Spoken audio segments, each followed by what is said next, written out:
just start recording this as well. Okay, we're live. Okay. Good morning, everyone. Welcome to this meeting of the Children and Young People's Overview and Scrutiny Committee. Can I have apologies, please, Helen? I know of Councillor Chris Williams. That's the only apologies I've got. Okay. Members' disclosures of pecuniary and non-pecuniary interest. If there are any, please speak up. Okay. The minutes of the previous meeting. Any amendments, corrections, or can I sign them as a true and accurate record? Okay, on to public speaking, and just confirm for me, Helen, I don't believe we have any speakers today. We have no public speakers today. Okay, thank you. Item 3, question time. And can we actually start if there are any updates from Cabinet members or officers, please? Jeff. Thanks, Joseph. I'd just like to say something about the level of demand that's being experienced in children's services. You may have heard Nigel Minns say a few words on this in members' briefing at the end of last week, but since September, there's been a significant increase in demand, and another increase since the second lockdown has started. Referrals to the MASH were up 30% week on week, and the number of referrals leading to assessments was up as well.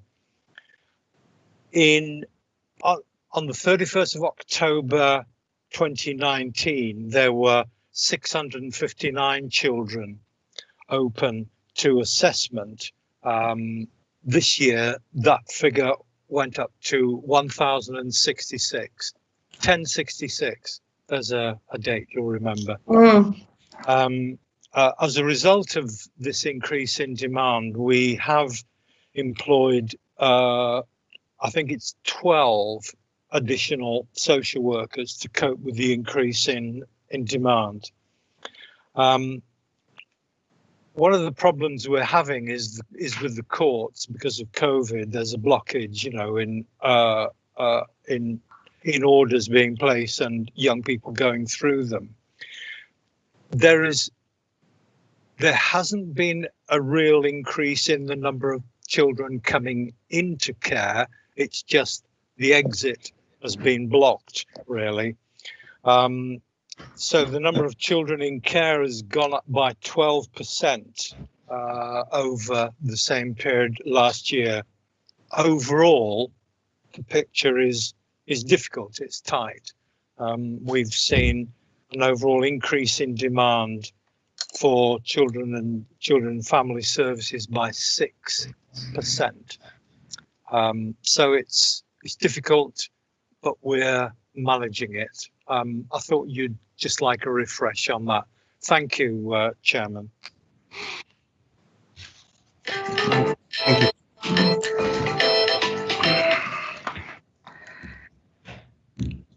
Pam, did you want to come in? Yes, please, Yousef. Yes, we've also had an increase in connected persons assessments, which on the one hand is very good because it means that friends and family, grandparents, etc., are being put forward to look after their children. But it has meant that there is pressure in the system in terms of doing the assessments. I don't know whether Jeff has come across that as well. Yeah, that's certainly the case. I can attest to that. Yeah, so that's causing a lot of extra work, but it is a positive move. It is a very positive move that we are looking to place children within the family, which is a very good thing, but it is causing a lot of extra work at the moment. Okay. Margaret. Thanks. Yeah, I understand about the exit being blocked. I understand that gives us more children in the system. But did you also say that the referrals to the MASH were up and referrals that needed assessment were up? And I'm just wondering what you think is at the bottom of that. Yes, you're right. That is what I said. And as to what's at the back of it, who knows? I mean, I think officers are probably in a better position to speculate on that. I think a lot of it is due to lockdown and COVID and restrictions on movement, on young people getting out and about.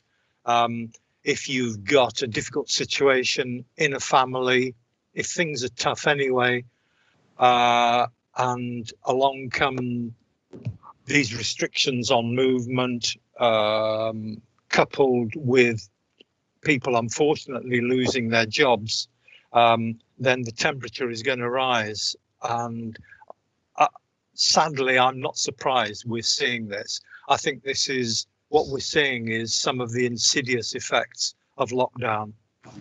But that's my personal view. Jonathan, you have your hand up. Yeah. Thank you, Chair.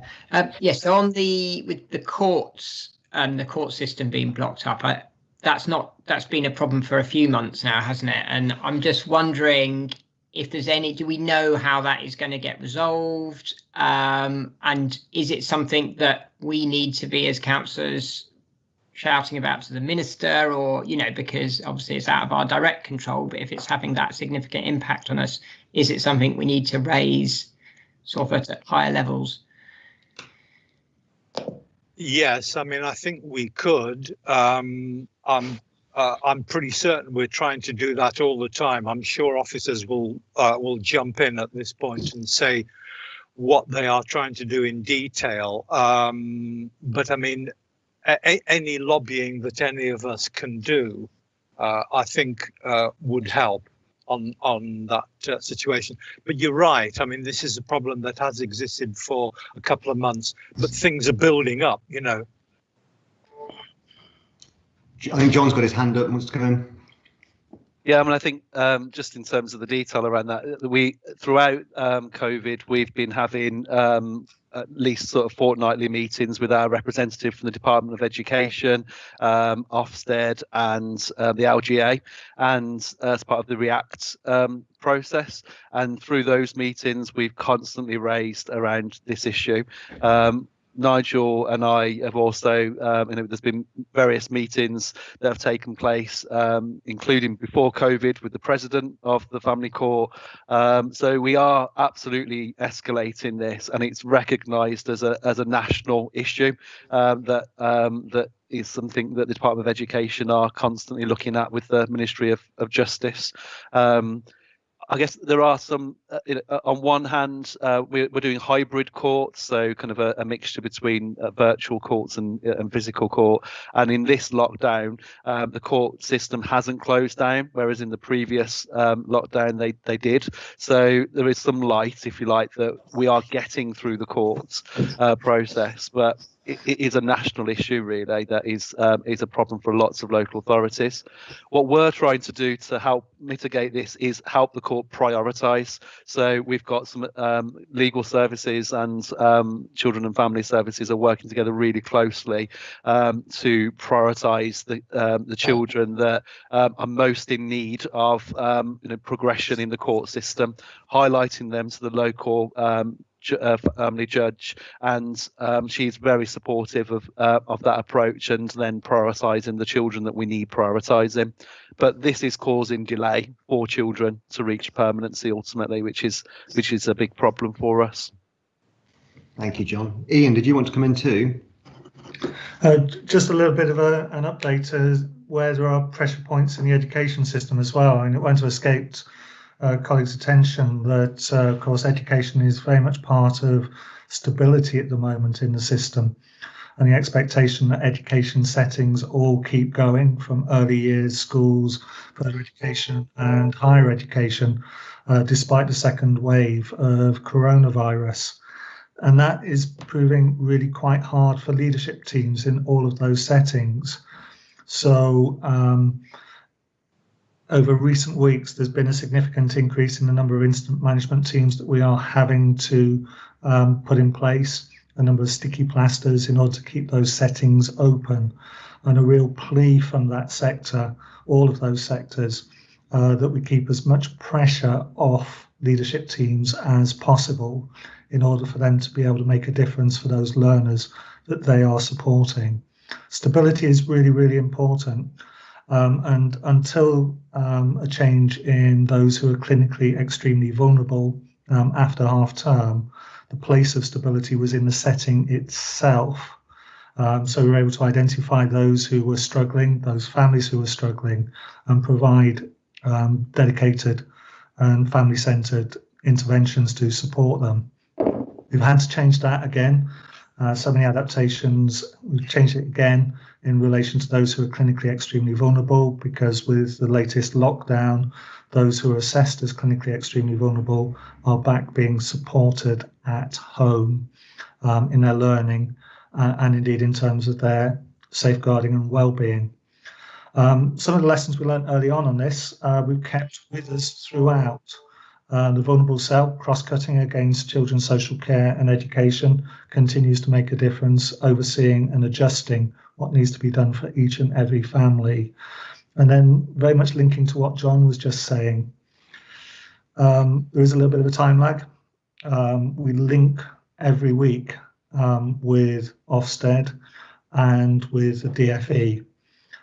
They listen very carefully to where there are pressures in the system, difficulties arising, and quite often there is a positive response, but it does take a little bit of time working through the escalation route to the DFE and to the Cabinet Office for them to come back and adjust their approach. And then there was, after the announcement of national lockdown, real complexity in the system, that the guidance had to be rewritten after the announcement. It wasn't written before the announcement, and helping leadership teams in all those settings to make sense of the emerging guidance over the last couple of weeks and keeping them on top of the practice that they need to be showing day by day in their settings has been a big part of the journey. But back to the top line on that one, they just hope that we can keep as much pressure off them as possible at the moment, be proactive in terms of their wellbeing support, and affirm them in terms of their core mission of keeping children safe and educated. Okay. That makes some sense. It did. Thank you, Ian. That's helpful. Jonathan, did you want to come back in? Yeah, sorry, I just wanted to just ask follow up on what John was saying. So you say you've had plenty of meetings and contact with the DFE and MOJ about the court system, but do you feel like, have they got a decent plan in place to try and catch up? Are they putting extra resources into the system? I think the short answer is no. I don't think they are putting additional resources into the system. I think that what myself and Nigel have talked to them about is that we feel that there is a national recovery plan for the family courts, but our view is there should be a local recovery plan, because one of the things that is, I guess, that we're particularly experiencing is that timescales in courts in Warwickshire and Coventry was a concern pre-COVID, and that COVID has just made that situation worse, really. So I think the short answer is no, we are concerned about it. And that's why I think, the onus really, we're in this sort of cycle between the judges and the court system, and trying to kind of both would blame, if you like, each other, or say that each other needs to make changes. I think the onus on us as the local authorities, we can't make huge changes in terms of the court process, but what we can do is make it our approach to the court as slick and as efficient as possible. And as I say, really helping the court to identify the children where they will be able to make progress. So one of the things that the courts have recently agreed locally is that rather than just listing one child's case to be heard at a particular hearing, they'll list 2 or 3 or up to 5 children, and those will be at risk. Now, there is some issues with that for some of those families, but if you know you're at risk, and then a 2-week final hearing collapses, which happens, then actually there's 5 cases back up to that can take place. So those, I think the onus really is upon us as a local authority to do everything we can to help the court prioritise the children that we see as a priority, and that's what we're doing. Okay, thank you. Pam, your hand is still up, is that? Yeah, just really following on from what Ian and John have said, the increase in referrals to MASH, how many of those are coming from schools and how many are new, not known to us families? Do we know? Yeah, the vast majority of referrals still come from schools, so that schools will be the majority referring agency still, closely followed by the police and then health services. In terms of the children coming through, re-referral rates have actually been really low. So actually what that shows is these are new children, and it does seem to be that new children are coming into the system, are being referred because of new or emerging issues, which links to what Councillor Morgan was talking about, which is sort of the stress and the impact of a second national lockdown. So the things that we're seeing on a regular basis are the impact of money issues and stress relating to that. We're seeing issues. There's an increase in issues around neglect being referred, and an increase in issues around domestic abuse. I think you have to be really cautious around the neglect increase, because that may be because of the lockdown and because of the economic situation that some families, and that is the case, but also taking a whole system approach. Is the police have just done a training course for 1,000 of their police officers around neglect, so we're finding more neglect. So you do have to take a kind of a whole system approach. It's not just because of the lockdown, it is more complex than that, and only really over the next kind of 2 or 3 months will we really be able to get a full analysis of how much of this is because of COVID and how much of it is because of other factors. But I think COVID is the majority factor within this. Yeah. Okay, thank you. Okay. Are there any other further updates from officers, or indeed questions from members to officers, or Jeff or Colin, that aren't covered later on in the agenda? Okay, right, we'll move on then. Item 4 is the housing project, and I believe it's going to be introduced by Matt Smith and Annie Cairns. So over to you. Good morning, councillors and officers, senior leaders. Thank you very much for the opportunity to present the Warwickshire House project's update. I'll just give you a quick brief background of the house project, and then I'll hand over to Annie, who has got 2 young people who are going to give you a presentation. So the house project is a growing national project, and obviously I lead the Warwickshire House project. We support young people leaving care into their own properties, and we work with them for kind of 6 to 9 months prior to them moving in kind of a group work project to prepare them for their independence. We put a community of support around them and make sure that they've got people to go to speak to if there are issues that come up, and we continue that support once they've moved in as well. So I'm going to pass over to Annie, and who has got a presentation with Amani and Elizabeth. Hello, I'm just going to share our screen so that we can get the presentation up for everybody. Sit back, please. Yeah. Can you let me know when you can see it? Yeah, I can see it. Yeah, perfect. Yeah, I can see it. Perfect. You ready, guys? Yes. Yeah. So my name's Annie Cairns and I'm a house project facilitator. And with me, I've got Amani from our cohort 1 and I've got Elizabeth from our cohort 2, and they're going to go through the presentation with you. Okay. Cohort 1. What did our HP fam do within our year? We completed our house project learning programme. We ran 2 fantastic business event and partnerships. We also went on a 3-day residential for bonding and to get to know our people who will be working along. We decorated and created our house project base for all the care leavers. We then directed and ran a short community film showing what we did. And then we created a network of support in the community for others. We're just going to show you the short film that they made as well. Just going to share my screen again.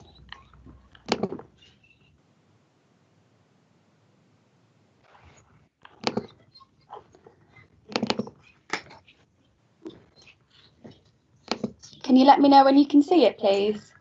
Yep, can see it. Perfect.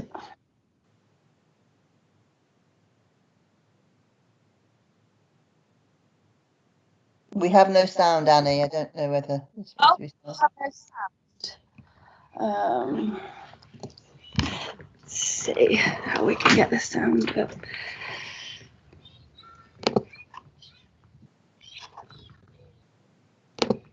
Can you hear it? No. No, you can't. I don't think we'll be able to get the sound through. But I can send the link into this chat afterwards so you can all have a look. So I will go back to the presentation now. I'll put the link into here afterwards. Okay. Careful, Papa. Can you see it all? Yeah. Where are they? We have had 100. We have had 100 success rates within all our young carers, which is absolutely amazing. All are successfully maintaining and sustaining their own tenancies, which is all of us now. 3 have had successful move-ons. 3 have had successful move-ons supported by house project staff and settled well. All have inputted in our cohort 2 and have offered support to young care leavers with their move. What do our house project fam say? The house project has supported me to learn new life skills and helped me achieve goals I have wanted for a long while. I'm now settled, happy, content, and where I should be. The house project supported me to make new friends and help me learn new skills that are essential for living independently before moving in and supporting me still now if needed. Every council should have a house project. And Elizabeth's going to take it away now for cohort 2. So cohort 2, where are we now? We've now been attending group sessions since October 2019. These were delayed for 3 weeks during COVID, however still run online through Zoom or messenger calls. We are currently completing the house project learning programme, which is equal to 12 AQA units. We have two young people that have decided to stay put and move in with their partners. We have 7 young people who are living independently. We have 1 young person signing for a property this week and 1 young person with an aim for January move-in. What are they saying? I went and viewed my property today and I felt supported as Tamar was with me and she answered my queries I had, which helped me understand what the next steps are. I'm looking forward to moving in as I have already planned how I want to have it, and I can't wait for it to look really nice. The house project have supported me all the way through the process of getting my own property and helped me be prepared. I'm super excited and the lessons I've learned have been really useful, and I feel fully prepared into moving out. They've been here every step of the way and it's been an amazing opportunity. HPLP one-to-ones. We've been completing modules on the HPLP system. We have 12 units in total. Each one supports our journey into independent living. We have completed some of the modules, but our residential has had to be put on hold due to COVID-19. And we complete these in our one-to-one sessions with general charity, the House Project Apprentices. Group sessions. Before COVID, we've planned our residential and created a welcoming base. We started running the sessions on Zoom, and a lot of them have gone really well, especially the ones where we've all met up, socially distancing, of course. We've started the cook and share module and received a voucher to shop. These sessions have been great, not just in completing the group work, but for also socially, for our group just to attend and to catch up with each other. When restrictions were off, we went for a team meal and had picnics in the park. The National Movement Group, local representatives. We have two representatives from Warwickshire who are part of the National Movement Group for care leavers. Nathan joined this year from cohort 2 and Louise has now become a founder member. The National Movement Group is where two young people represent issues faced by young people in and leaving care. They have been currently working on a digital poverty campaign, which you can find on our Twitter or Facebook pages. They are also due to go on a residential later this year and potentially Africa next year, which is COVID permitting. And then cohort 3, which is in the upcoming future, we hope to start recruiting in January 2021 for our cohort 3. You should now be able to refer on Mosaic. Young people need to be about 16 years old, want to live independently and want to live in the north of Warwickshire. Next steps. We will hopefully have a base and another HP in the south of the county. There'll be a bigger portfolio of housing, another group with 100% success rate. Thank you very much for your support. Is that the end? Yeah. Can I also just say a few words about the House Project? The House Project is honestly an amazing opportunity for care leavers. Since I got part of the House Project, I've definitely been a lot more independent in myself. It's given me a massive experience, an amazing experience. I've got my own place. They've helped me with so much, and I just want to thank them. Thank you very much. Oh, thank you, Amani. Thank you, Elizabeth, and thank you, Annie. Has anyone got any questions about the House Project and our update? Thank you, Matt. Thank you, Annie, and thank you, Armani and Elizabeth. I think the question is, what's the name of the little one behind you? Bella. And how old is she? 8 months. Very well behaved. We're trying to keep her quiet. It was really difficult. One question for Armani and Elizabeth. You've listed all of the positives. Anything that you'd like to see improved? Anything that hasn't met your expectations? I think not with House Project, no, but House Project alone struggle with houses and housing young people. So I think it'd be nice if not just the council, but people around helped by like opening up a bit and understanding that yes, we may be young, and I know they're worried of putting a young person in their tenant, but giving us a chance to actually grow up and move on, like, and open up their houses for us. Yeah, definitely. Okay, thank you. Jeff, did you want to come in? And then Sharon. Thanks, Yusuf. Yes, I'd just like to say a couple of things. Firstly, I think this is an absolutely cracking project, and I really, really do support this. I was fortunate enough to be able to go out to Portland House and meet project workers and some of the young people last year before COVID, and it was great. It was just, you know, it was a wonderful experience. I would obviously like us to be able to extend this as much as possible. If I can just say one thing, and that is that whereas it started as a national project and we had funding from central government, we have taken this on our books now. So we're building this into base budgets going forward. So we're not relying on central government funding, and that gives a flavour of our support for this. So well done, everyone. That's enough from me now. Thanks, Yusuf. Thanks, Jeff. Thank you, Jeff. Thank you. Sharon, did you want to come in? Yes, good morning, everybody. I think I just want to sort of reiterate a few things really that Matt said. One of the key things about the House Project is that we know that our young people have to live independently much younger than the general population of young people do. You know, we know our statistics show us that most young people don't leave home until at least their mid-20s, if not to their late 20s now. And actually a lot of our young people are leaving and living independently at 18 years of age. So one of the key things for us was about ensuring our young people, A, were prepared to live independently so they could maintain their tenancies, and that they had a support network around them after that, because actually once you get a home, once that front door shuts, it actually can be pretty isolating being there living on your own. And that's where the House Project just works so well.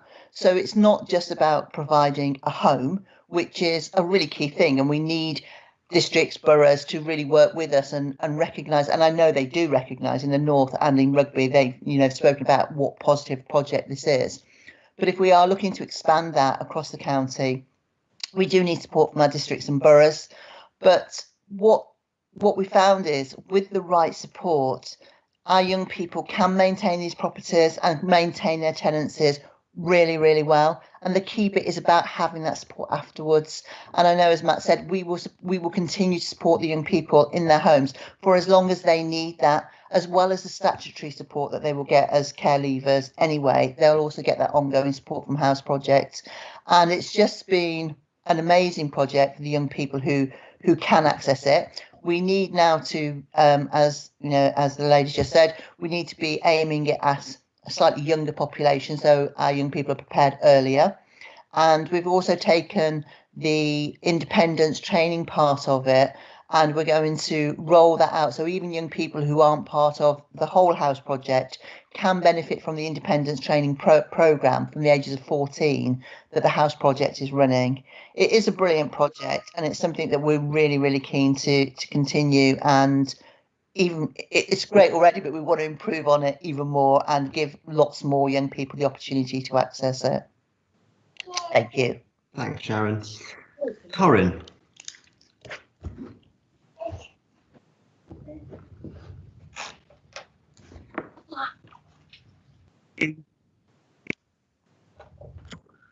Getting really bad signal today, and I've moved once and I'm still getting a bad signal, but it seems like a really brilliant project, and I know it's not actually very far from me where it's based, but one of the questions I wanted to ask was, do all young people in North Warwickshire get the opportunity, or leaving care, get the opportunity to become involved in it, or is it something that they have to be referred to, and if so, how do they get referred? How do they get to know about it if they're sort of not already involved? Shall I answer this? I'm happy to, Matt. Okay. So, hello everybody. My name's Peter Berridge. I'm the operations manager for the Children in Care 14 to 18 team. And how we assess young people to join the House Project is very much led by their social workers and the looked after reviewing officers. And there is a referral built into Mosaic for young people to be referred through to the House Project. Anybody who is open to the team can be referred, and myself and Matt, and then look at those referrals and assess who we think we can provide a service to and would benefit most from the House Project. Okay. Brilliant, that's great, thank you. I think just to add to that, if you don't mind, is that what we don't have is a really strict. What I would say is we don't expect all the young people who apply and are accepted to the House Project to be absolutely perfect. We are quite willing to work with young people who are facing some challenges and help them in that, because actually it's really important that those young people have an equal chance. And I would say that Matt and his team have worked with a number of young people who are facing some challenges at the time really successfully, and this model seems to work really well with them, because as well as this, as I said earlier, as well as the staff support, they've got their peer mentor support, they've got their peer support as well, and that can be equally as crucial, I think. Yeah, and just to highlight that, we had one young person who, when she joined the house project, prior to that had numerous placement moves, but on joining the house project and the support that she received and the community that was built around her, actually managed to stay in the same placement for a year whilst undertaking the programme. And then that gave her the launch pad to move into her own property. Thank you both. Margaret. Thank you, Chairman. It's really good to hear such a positive project, something that sounds fantastic. My question is about the link with the districts and boroughs and how that's going. And for those of us that are both a county and a district and borough councillor, is there anything that we should be doing back at the boroughs, in my case, to help this along? And what sort of accommodation are you actually looking for? What sort of accommodation is most suitable for most of the young people that come forward? It would just be nice to know how we can link this back to the housing departments in the boroughs. I will answer this one. We've got a really good relationship with Nuneaton and Bedworth Borough Council, because that's where we started the project originally. Rugby Borough Council are on board and have provided a couple of properties for us. And because we are predominantly in the north of the county, we have had conversation with Stratford and Warwick district, but we're only in kind of initial stages with that, really, because we haven't expanded to the south of the county yet. We are looking for North Warwickshire as well. Yes, North Warwickshire. They were part of our steering committee to begin with. We haven't got any young people in North Warwickshire properties. We have got a couple of people living in North Warwickshire in private properties. But as far as I'm concerned, North Warwickshire are involved and would take young people in their properties. So it's 1-bedroom properties. So we want them to have their own front door with a separate bedroom, a lounge, a kitchen, and a bathroom area. And that's ideally what we're looking for. So it's not just a bedsit or a shared a house. It's actually their own property that they can call home, close the door, and it's theirs. Thanks very much. Yeah, I mean, I think I think the issue really is, all the districts and boroughs support this project. They can all see how positive it is and how it works. The problem is supply of the properties themselves, of 1-bedroom property, and as you're all aware, really, the different districts will have different supply of those properties themselves, and that often will determine how much they're able to actually match young persons to a property in that sense. One of the things that we've also been looking at, and have had quite a lot of offers from different companies around actually purchasing properties, and we rent them from them, etc. So we've also looked at how, as a county council, we could use capital funding as well. The problem with that is that it sets up the local authority being the landlord, which creates another kind of group of issues and may not be financially viable for us. But I think Councillor Ball and others who two hatters, if you're able to go back and speak to your districts and boroughs, particularly the heads of housing, and ask the question what support they're able to provide the house project, and how are they looking to prioritise properties for the house project, that would be fantastic support. We are engaged with them, and we were hoping to have a session with them at the corporate parenting panel about this, but because of COVID it kind of hasn't happened. But we are now looking at how we can make that happen in the new year, and Sharon and I are in close contact with the heads of housing around this issue. Jonathan and then Howard. Yeah, thank you. What an awesome project. So yeah, thanks so much for coming in and presenting to us today. It's just fantastic. Yeah, just got a couple of questions probably aimed at sort of Annie and your team there.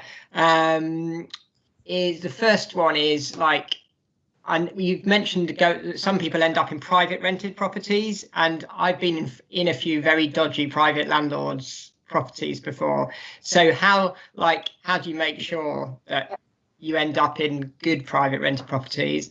And then the second question is, like, when you actually move in, I know one of the most difficult things to get hold of or get the money for is like carpets, and if you're not careful you end up moving all your stuff in, but you're on wooden floorboards. So just checking, like, is the money available for things like carpets to make sure you get that really good start? So I'll let Matt answer the first question because he deals with the housing and the landlord side of it, but I don't know if you two want to explain about your grant. Yeah. So we get what's called a furnishing grant, which I think is 2,500. 2,000. That's 2,600. 2,600, and we have different sections of what to spend the money on. So we'll have a certain amount allocated for each thing. 1 second. So we'll have the money for carpets. We'll have the money for homely items and whatnot. That'll help us out with what we need. And we support them wherever, if they didn't have any carpet in their property, we would take them to a carpet shop, and we would, try and barter with the people in the shop, try and get the best price. Yeah. I've mastered this now. I feel like I'm a wheeler and dealer. But we in the home furnishing grant, we've put together something what we would suggest how much you should spend on items such as fridge freezers, a kettle, carpet. So it's really easy for them to be able to read and for them to interpret their own way. Yeah. So I feel like they're fully supported in that way. Yeah, definitely. Brilliant. And regarding the properties, there are some not so good private landlords out there, but it's for me to go and look at the properties, to talk to the landlords, and to make sure that they've got that kind of understanding about who we're putting in these properties, and making sure that they are suitable and they understand the client and the people that they're having in there, the young people they're having in there. So it can be a bit of a challenge to find the right people, the right places, the right landlords, but Evie and Elizabeth are both with private landlords. Amani and Elizabeth are both with private landlords as well. Right, okay. Lovely, thank you. Thank you. Howard. Well, thank you, Chair. Seems like a wonderful project, and looking at the young people there, it's great to see them sort of positive for the future.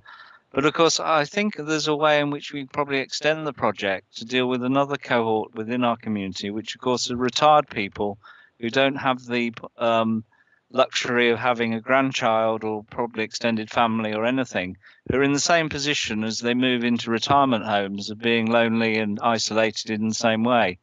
And maybe they could offer help and advice to the young people, because a lot of these elderly people have got great stories to tell, and they'd be great company as well. I don't know whether the officers have thought about extending the project into the retired market. Sharon, please come in.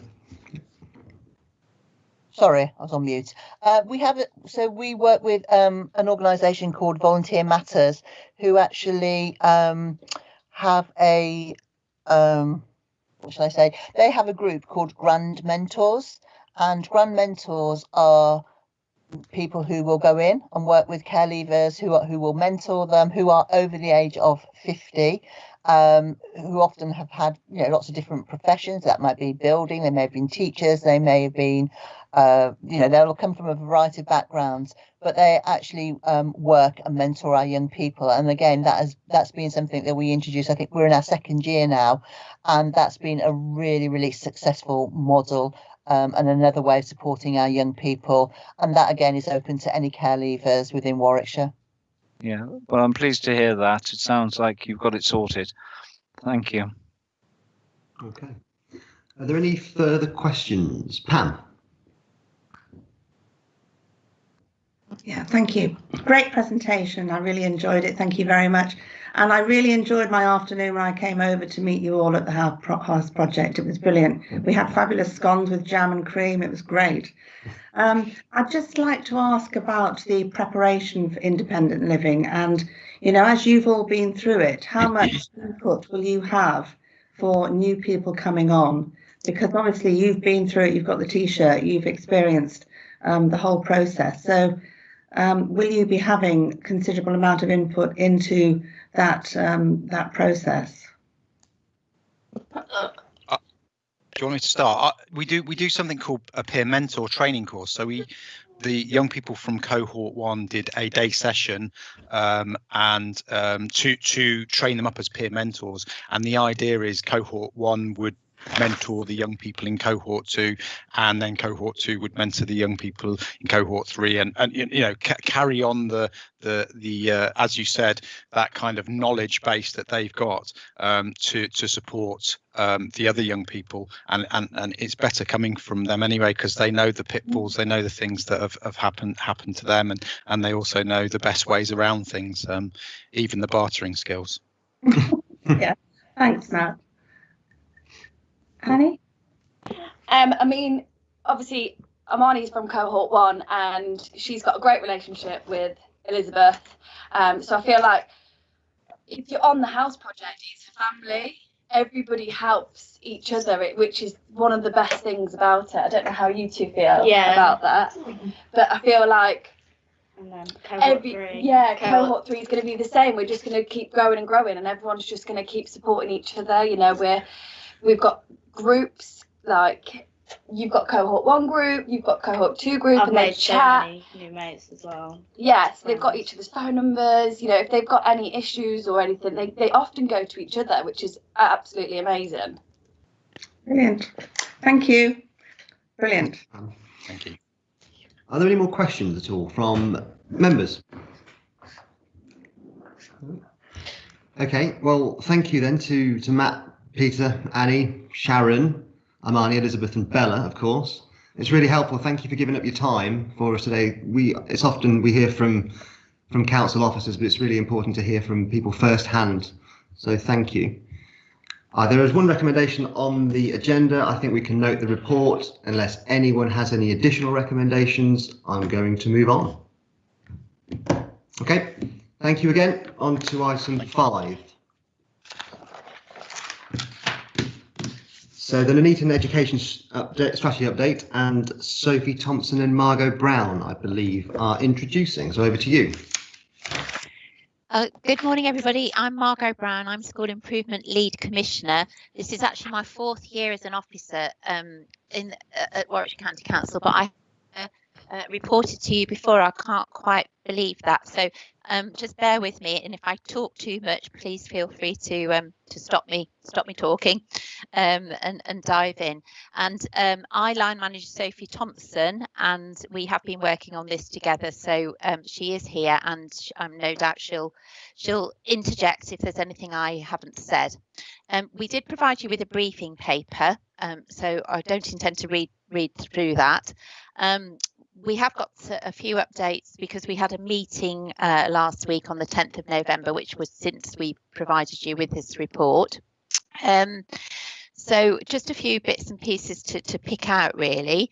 In terms of the background section, the Cabinet endorsed the strategy on the 19th of March 2020, but just to draw to your attention that actually the first meeting was in March 2019 when Hayley in post, and we were having bi-monthly meetings until January 2020, and the reason I'm mentioning is that because we got such good buy-in and such commitment from all the members on the board.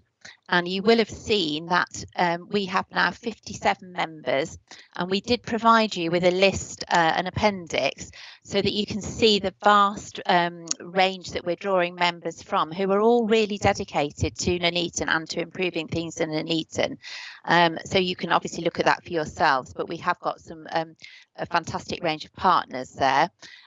Including Marcus Jones, and just to let you know that we are meeting him. He has requested a meeting on Friday, and so we're providing him with an update. He did come to one of our first meetings, and he's having an update there.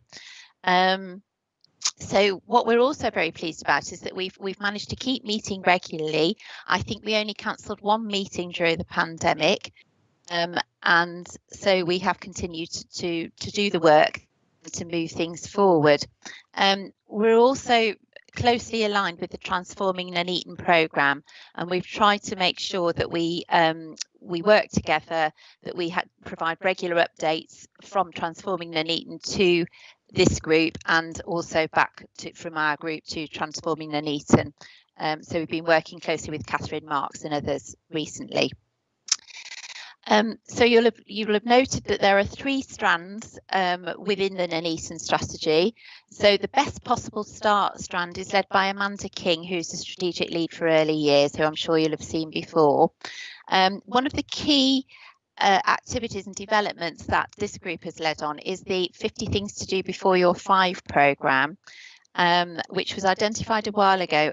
And although COVID-19 meant that some of those activities identified weren't suitable due to the social distancing rules, alternatives have been provided, and so that has been launched.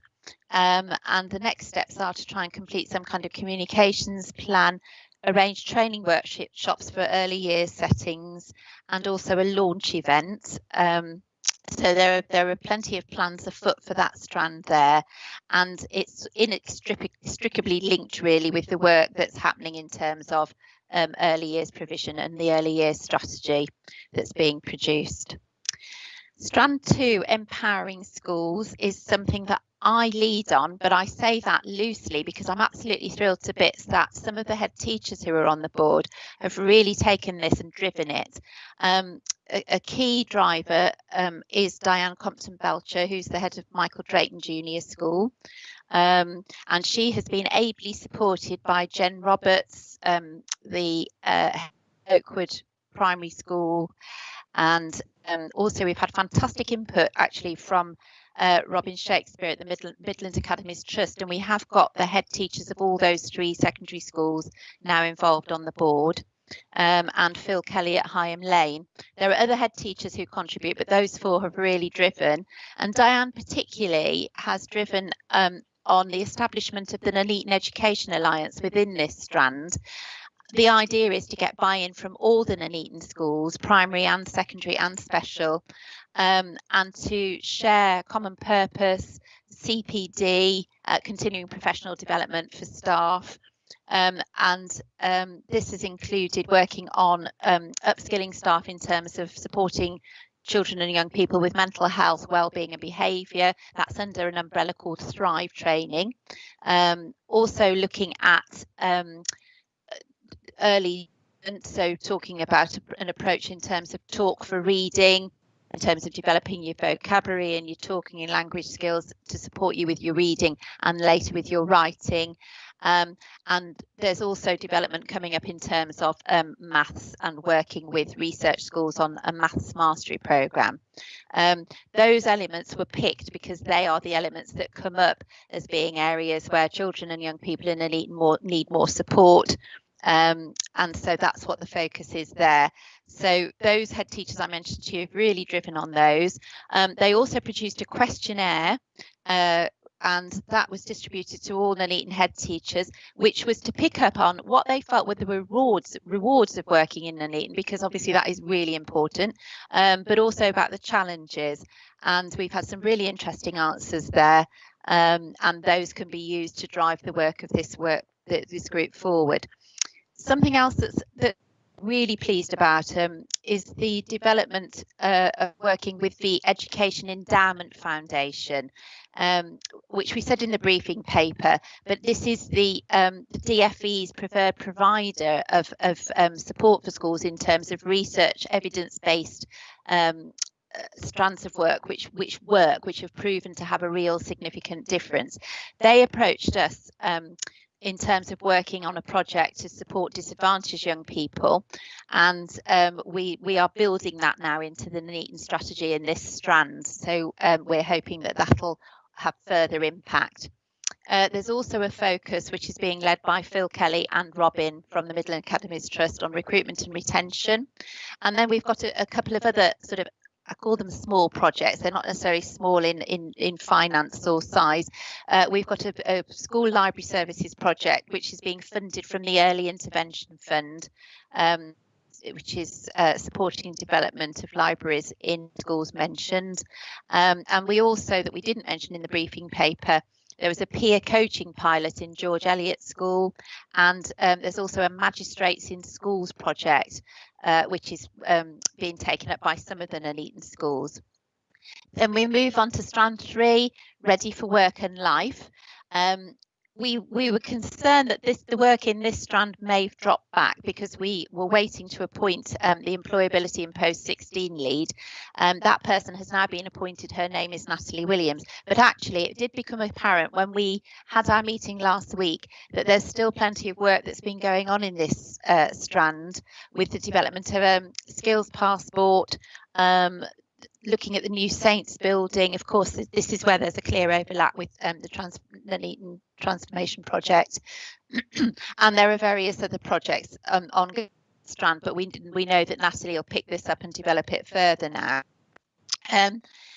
So just one thing to flag up, we have got those 3 strands, but we also have got a golden thread strand, which is called vulnerable learners and transition, and that definitely needs to run through all of those strands.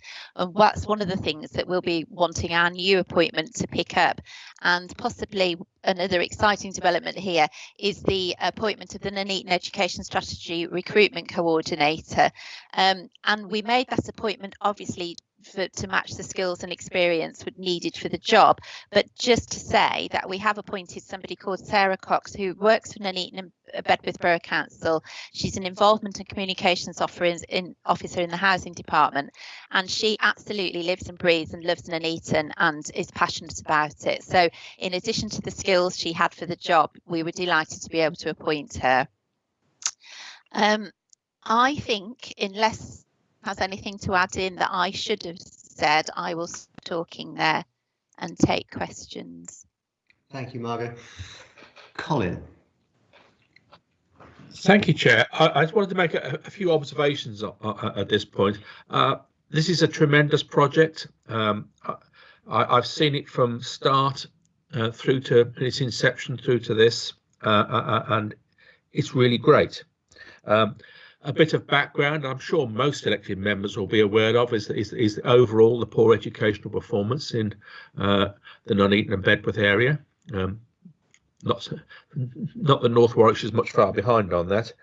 But a reminder that there's a wide range of schools in Nuneaton, from those that are outstanding to those that are somewhat less than outstanding and have occupied the thoughts of this committee for some time, and that's at both primary and secondary level.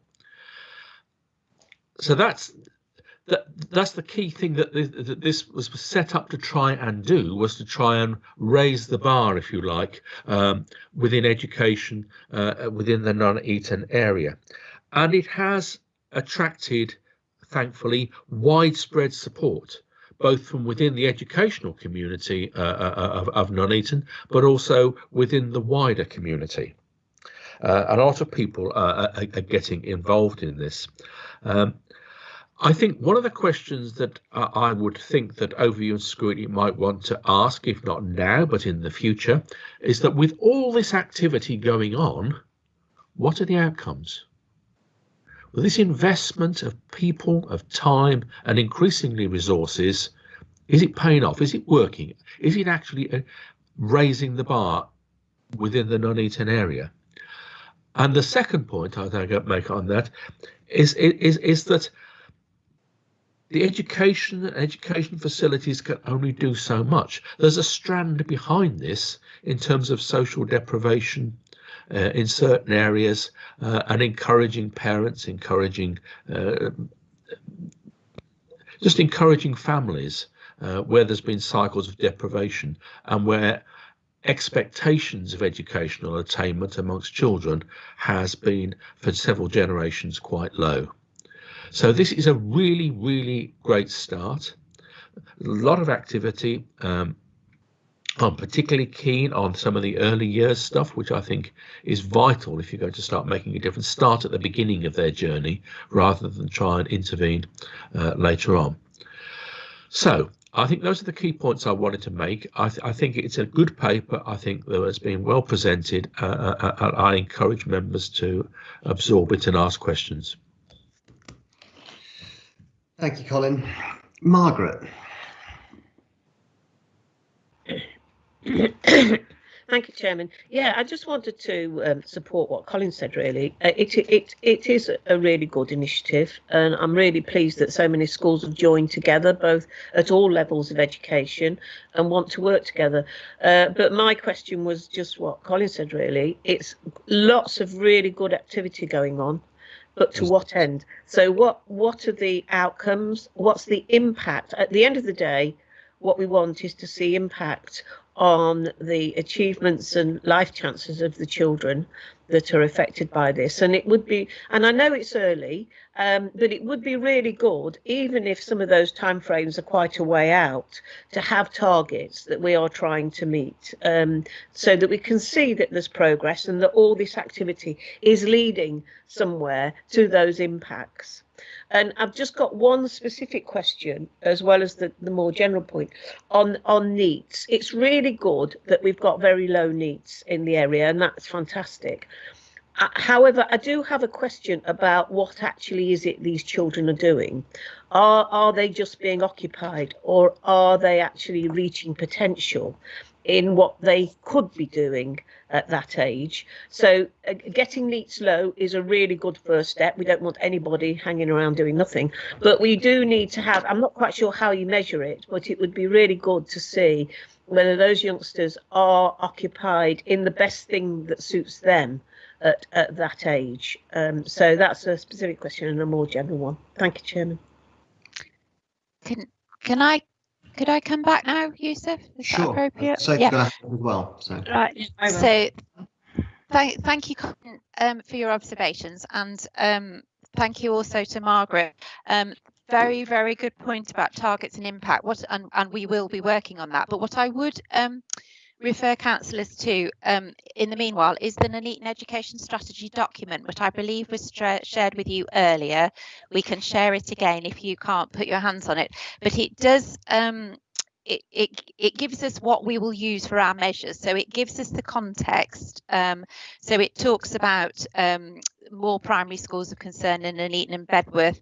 It talks about there being 3 secondary schools which require improvement. So obviously our impact will be around moving on of Ofsted judgments. However, that obviously is going to be difficult at the moment because we're not quite sure when Ofsted will be resuming their normal inspections. At the moment, we're led to believe it will be January, but there will be talks going on because schools are by no means back to normal. So that particular measure might be an issue for us going forward. We can look at schools' own internal data, but we have to be very sure that that internal data is rigorously moderated.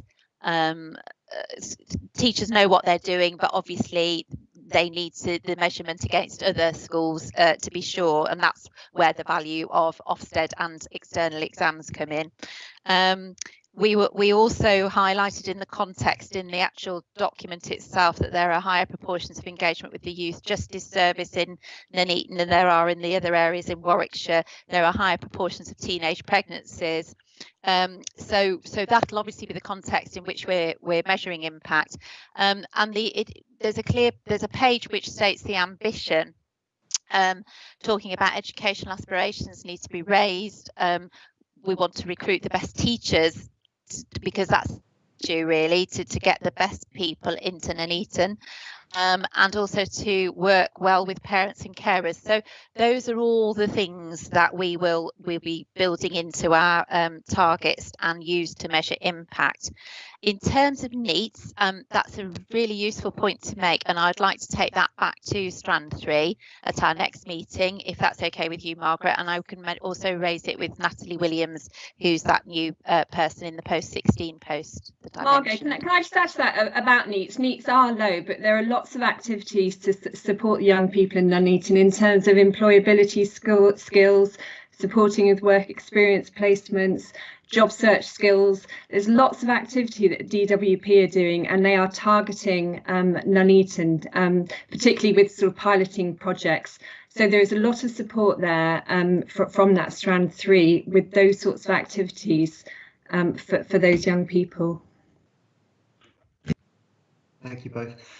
Jeff, and then Ian has his hand up. Thanks, Yusuf. Margot, Did I read in the paper that there's some observed teaching going on, that schools are sending in their teachers to observe teaching of other teachers in other schools? If so, how's that going? Okay, so the aspiration I think you're referring to is the sharing good practice within schools. So where the focus is on, as I said, on the mental health, social well-being, it's on aspects of literacy and it's on aspects of maths. So where there are schools that identify good practice, the aspiration will be to enable others to go and watch in other schools. As you can imagine, that at the moment that isn't happening. It can't happen really because of COVID. So, but that's not to say that people can't good practice virtually. So at the moment, the work is very much around receiving training from external providers. So Thrive is an external trainer. So is the Pike Orbit Talk for Reading and Talk for Writing. But the schools will be networking and they can share good practice that way. I think it's worth noting that this is sort of this is in early stages. The Nuneaton Education Alliance was sort of formed over the summer term, which was pretty fantastic considering what else was going on. It was firmed up over the summer holidays, I have to say, and then this external training has started now. But it is hoped that sharing good practice, whether it be virtually or in other schools, hopefully later this school year, will be happening. Thank you. Thanks, Margot. Ian?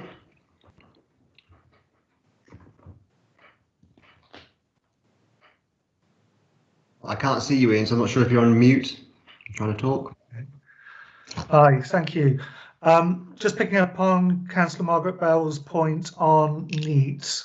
Absolutely right. There's been traditionally a lot of focus on those who are at risk of not making a successful transition at 16, and then looking shortly afterwards at those who have been supported and are in meaningful education, employment and training. When we measure our success, though, we have to think longer term. At the heart of that is some of the longer term education, employment and training data streams that are recorded, and some of the employment data that is recorded for an area. If we're looking to go beyond that's in the data set, we need to keep in touch with those that we have been supporting to make sure, exactly as you were saying there, Councillor Bell, that they have achieved their goals, their potential, with the support of the community. Back to the top line, though, on this, it is a locality strategy. That's so important. If we think back on achievement zones and education challenges on a locality basis nationally, so important in the early stages of its conceptualization and its mobilization. They fall flat unless there is that high degree of passion and ownership in the area. So it is so heartening to be able to report the wide breadth of interest and participation in this programme, and also that close ownership from the education setting leaders represented in the Nuneaton Education Alliance. They are key markers at this stage in the programme, and gives us some real confidence that the projects that are being rolled out will be owned and will make a difference in those communities. And then back to that important point, yes, in our conceptualisation documents and our launch documents, we have key performance indicators, how we will know that we are making a difference. We've got some short-term disruption, some really creative responses to coronavirus, that sense of ownership again, that people are adapting in the context of coronavirus. But when they come back on stream, whether it's the inspections, the assessments and examinations, they still will hold true. The other side of coronavirus, we are making a difference because there hasn't been a dip in outcomes, and indeed we're making sure those indicators are going in the right direction. So thank you. Thank you, Ian. Corinne, your hand was up. Just want to double check that it wasn't a technical glitch that's gone down. No, it was just I think most of the things I wanted to ask have been sort of answered, but I did want to ask if we've got any kind of early indicators of the results from the, because I mean, this whole initiative was started because the multi-academy trust schools were obviously not doing so well with their young people. And I just wanted to, I know it's a difficult year and we can't always gauge, you know, it's not a typical year, but what those early indicators of those results were. So, Ian, do you want to answer or shall I answer? I'll start and feel free to add. In terms of teacher assessments, in terms of examinations last summer, the results were encouraging and they were in a positive direction. The check, though, is when we go back to formal exams. Don't know when that's going to be yet. We know the assumption is that there'll be adjusted exams next summer, but we'll still have to see how things progress over future months. When we start going back to exams, that will be a harder test, and we can, as things settle, check the outcomes against previous examination outcomes, because with the best will in the world, the teacher assessments are not the same as the outcomes for the examination system. There'll be a reality check of the difficulties and the challenges and the things that people have had to work through and the progress that's been made on recovery as we go through the rest of the coronavirus situation. But yeah, last summer there were some encouraging green shoots from some of the schools that have really struggled to get positive outcomes for too many years as their pattern.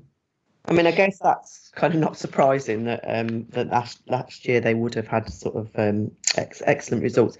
But I think also, as Colin said earlier on, those areas, living here, you can see the pattern that those schools are in areas of deprivation. And I think one of the main differences as well is that parental input and, as you say, the aspirations of young people. And I know years ago there used to be an organisation called Aim Higher, which used to work with young people in schools to try to obviously raise those aspirations. Does something similar to that still exist? Yeah, I can come in there. Think Higher now, Aim Higher has moved into, and we now have the University of Warwick and Aim Higher and Think Higher are now on the board of the Nuneaton Education Strategy. And actually, at the last week's meeting was brilliant because they made connections straight away, and they're going off and supporting with graduate ambassadors to help support young people in homework clubs that are hoping to be set up in the Saints building. So we're making those connections. Yeah. Brilliant. Thank you. It's so great that we've got that level of ownership and engagement now from the University of Coventry and University of Warwick. Real energy and enthusiasm in there, and role models who will make a real difference that can really relate to young people. Right. Could I just go back to Midlands Academies just for a minute for Corinne? Obviously, the final test is the external exams, as Ian said. But it just if you can, little signs, we have really good engagement from Midland Academy Trust now. Going back a few years, it was tricky to get representation at the Keep in Touch meetings that we had. Those are attended now. And we, as I said, we have got the heads all on the board now. Robin Shakespeare, who's their Director of Education, is very proactive. So as much as you can tell, and I take the point that it's got to be about the external exams, there seems to be a sea change, I feel, and I'm encouraged by that. And their mocks, we were talking about what they were talking about, what was happening within school. They did mock exams last January, and they did moderate those results within the 4 schools within their academy. And one of those academies is it's Ofsted Good. It's not in Warwickshire. So you've always got to have your external validation. But I just say there are good signs, I feel, at the moment, encouraging signs, I should say. Thank you. Okay, good. Pete. Thank you, Chairman. You should always end a segment on a positive, I suppose. So I don't know whether really you should have come to me last, but I'm sort of agree with what's being said, and there's good signs here, and we need to sort of find out what the conclusions are, what the results are, and how we evaluate that. I'm pleased Margot pointed out that somebody's involved in this who has a real passion for the area, a real passion for Nuneaton. That's important. I've said this before and I'll repeat it again, because I can't believe we're 4 years in. Some of us are nearly gone. You know, there's an election soon. We're here today, gone tomorrow. That's probably a school life as well, isn't it? 4 years. And we're still in the position, really, where we were when we started discussing this 4 years ago. Green shoots are important. But what's the positive for the children who go to those schools? You know, I might not be re-elected next month or whenever it is, but I've got a job. I've got a mortgage. I'm on the ladder. But a lot of these kids who've gone through this same cycle with us aren't, and are not any nearer to it. And obviously we've been robbed of a period of time because of the last 8 months, but it's just such a shame and frustrating at how slow any improvement in that area has been. And for, you know, how many times have we been to the academic trust, the sites, and spoken with people and been placated and having, you know, platitudes and nice comments made to us and coffee and tea and all the rest of it. But what's the improvement been? You know, the reason I say I'm pleased that somebody's passionate about it is I'm passionate about the area. I love the area. I wouldn't move if you paid me, you know, but the kids need to have that same opportunity and aspiration. And once again, it may be good in 3 years' time, and that's great for the kids that are going through now. But what about the ones we've missed again? You know, that's just what's really frustrating about all of this. We're always missing these children. And there are a lot of people who go through schools in Nuneaton who do very well for themselves, and that's great. But there are a percentage that don't. And not because of they haven't the ability, it's because they aren't afforded the environment to do it in. For whatever reason, home, education, whatever, but they're not provided the environment. And I'm just a little sick of people, not on this committee or not around, but people seeing our area as not being one that has aspirations. It does. People in it have a lot in the way of aspirations. They sometimes aren't geared into them. They sometimes aren't focused on what they actually are, but they do. And I hope that if I'm looking at this as a bystander in years to come, that there has been some improvement and not just another councillor gone through another 4 years of platitudes and placations and, well, there's green shoots and we're getting a little bit positive. I hope I don't sound negative too much. I am with you on this and I look forward to what this can do. But you've got to, and I say this and I've said it to you before, you've got a lot resting on your shoulders and a lot that a lot of us will hope you succeed in. So you have my best wishes, but let's not miss the point that so often we talk great games and we actually miss the pitch. So much there that is the passion that I see from colleagues, some of whom have been mentioned earlier in the reporting today. We see it in so many leaders in all walks of public life in Nuneaton.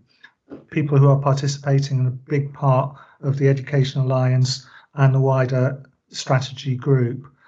I can give an assurance in terms of the work with some of the schools that have been underperforming for far too long in that area, that lessons were learned and we know that they are doing the right things, the things we would expect them to be doing over the current time. We know in the data there are some green shoots, as we call it. I don't use that term lightly either because I don't like it. There are some green shoots in terms of their internal moderation of the progress being made by young people. What we do need to see is that really positive harvest as soon as the exam system is back functioning, because that will be the assurance that you're looking for. And then it's not just the one-off there either, is it? We want to see all of those work streams that people are committing to, even though they could be off task in coronavirus, they are committing to and are delivering. We need to see the harvest from those, and we also need to see it being sustained for years to come. It isn't a glorious one-off. The kids can't afford that. Can I just add, I wanted to come back to you, Pete, about inspiring young people. We've got, now we have a coordinator in post. We're going to have more capacity on the team. And one of the plans is to do a poster campaign of the great and the good of Nuneaton. And we're going to be putting posters all over. So we've got film directors, we've got successful businessmen, Olympians, we've got all sorts. And actually, Jeff, in the early days, Jeff supported us with getting a list together, but I'm really looking forward to getting that off the ground because I think that'll be fantastic. And we'll use the boards where we're transforming Nuneaton and doing building. We'll use those boards and see if we can get posters on there. So that's one of our plans to inspire young people. So linking that with creativity and linking that also with mentors from the local universities, people who can advise on how they made it, how they can encourage and inspire the young people coming through today. So there's some real promise there, but you're absolutely right, Councillor Gilbert. We've got to deliver on it and keep delivering on it, not slip back. You coming back, Pete? Yes, just to thank you, and I hear what you all said there, but just to add to Sophie's list, if Jeff may have missed it, we often miss one of our greatest exports from Nuneaton, which was a man called Larry Grayson.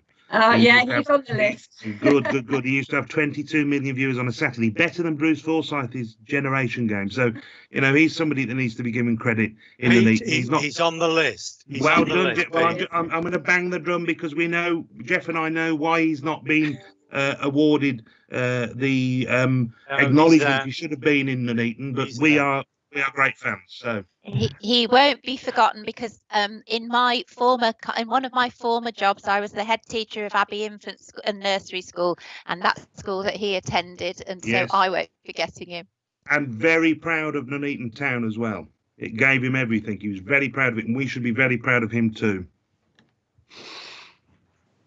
Okay. Are there any more questions at all from members? Corinne. Sorry, just to add to that, are we going to have just positive role models that are not famous as well, just local young people that, you know, have done well? Absolutely. Yeah, we're going to go across the spectrum.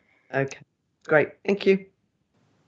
I was actually just adding one famous name, Corinne, not all completely famous, but yeah. Are there any more questions at all from members?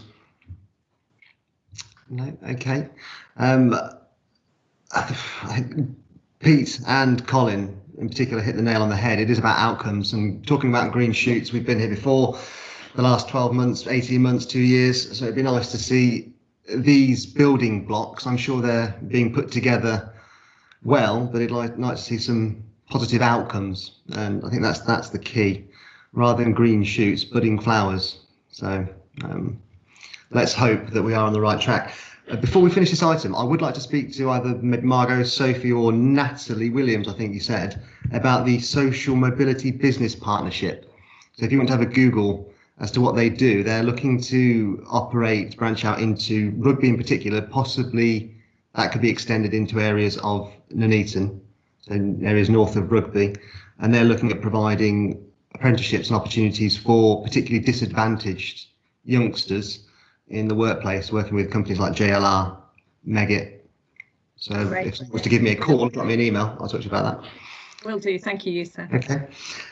As there are no more questions, there's one recommendation. Perhaps we should add to that a further update in 6 months. Entirely appropriate, Chair. Yeah, just put it in black and white. And with members, anything else that you'd like to add in terms of recommendations, or are you happy with that, with the slight amendment? Okay. Okay, thank you, Margot, Sophie and Ian, as ever. We'll move on to item 6, and I think we're going back to Margot. No, I'm going to do the Warwickshire challenge. Then over to you, Sophie.